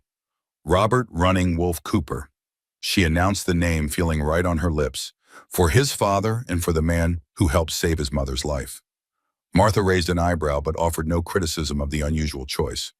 A strong name, she observed, for a child who will surely forge his own path. 2 weeks later, when Nell had recovered sufficient strength, she requested a meeting with Colonel Richardson. The officer received her in his office, where Robert's journal still occupied a prominent place on his desk. Mrs. Cooper, he greeted her warmly. I trust you and young Robert are well. Very well, thank you, Nell confirmed. I've come to discuss my plans now that matters with Mayor Porter appear to be resolved. Richardson nodded, gesturing for her to continue. I've decided not to pursue the gold claim, she stated simply. The colonel's eyebrows rose slightly. That's a significant decision. The deposit your husband discovered is quite valuable by all accounts. Yes, Nell acknowledged, but its extraction would desecrate lands sacred to the Lakota. I can't reconcile that with the future I want for my son. Understanding dawned in Richardson's eyes. I see. And what future is that, if I may ask? Nell took a deep breath, articulating aloud the plan that had been forming in her mind for weeks. I intend to establish a trading post at the boundary of the Lakota territory, a fair one where both settlers and native peoples can exchange goods without exploitation. She met his gaze directly. A bridge between worlds, if you will. Richardson considered this for a moment, stroking his beard thoughtfully. An admirable ambition, though not without considerable challenges. I'm well aware, Nell assured him, but I believe it's possible with the right approach and the right partnerships. She hesitated briefly before continuing. I've already written to Running Wolf about the possibility. His response was cautiously optimistic. A smile touched the colonel's lips. You continue to surprise me, Mrs. Cooper. He leaned back in his chair, expression thoughtful. Such an enterprise would require capital, of course, and official authorization to operate near treaty lands. Both considerations I've been pondering, Nell admitted. As for capital, I have some savings from before Robert's death, though not enough for a full-scale operation initially. And the authorization, Richardson prompted. That's partly why I'm here, Nell replied. Your support would be invaluable in navigating the territorial bureaucracy. The colonel nodded slowly. I believe I could assist with that aspect. A properly managed trading post could actually serve the Army's interest by reducing tensions in the region. He studied her with new respect. You've thought this through quite thoroughly. I've had considerable time to reflect, Nell said with a small smile. Pregnancy provides ample opportunity for planning. Richardson chuckled, then grew more serious. What of Porter's legal proceedings? Your testimony will be required eventually. I'll return to testify when needed, Nell assured him. Justice for Robert remains important to me, but I won't allow Porter to continue defining my future or my son's. The determination in her voice seemed to impress the colonel. He rose, extending his hand in a gesture rarely offered to women in official settings. Mrs. Cooper, I believe you have the makings of a formidable frontier entrepreneur. Fort Benton will be pleased to support your endeavor in whatever capacity we can. Nell accepted the handshake, feeling a sense of purpose solidify within her. The path ahead would not be easy. Establishing a business as a woman, particularly one with an infant son, would challenge even the most resilient spirit. Creating a truly fair trading post that respected both settler and native interests would require diplomacy, integrity, and courage in equal measure. Yet for the first time since Robert's death, Nell felt truly hopeful about the future. Not merely surviving, but building something meaningful, a legacy that honored her husband's ideals, while forging a new kind of relationship between the peoples who shared this vast, contested land. 3 months later, as winter's grip began to loosen on the northern plains, Nell Cooper stood at the site of her future trading post. The location had been carefully chosen near enough to Running Wolf's people to facilitate trade, yet accessible to settlers and the occasional military patrol. Beside her, bundled against the lingering chill, Robert Running Wolf Cooper slept peacefully in a traditional Lakota cradleboard, a gift from Standing Cloud delivered by Running Wolf himself when he had come to inspect the proposed trading site. In the distance, a small party approached Running Wolf, Morning Sky, and Little Fox, bringing supplies and assistance for the construction that would begin with the spring thaw. Their arrival represented more than practical help. It symbolized the tentative alliance that Nell hoped would grow into something stronger and more lasting. As Little Fox spotted them and broke into a rare, delighted run toward the baby, Nell felt a sense of completion she hadn't experienced since before Robert's death. Not an ending, but a beginning. Fragile, uncertain, yet filled with possibility.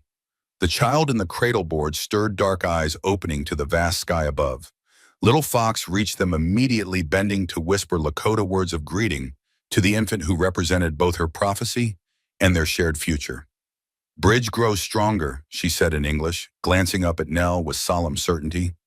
Both shores now have foundation. Nell nodded, watching as Running Wolf and Morning Sky approached more sedately, their expressions revealing cautious optimism about this unprecedented venture.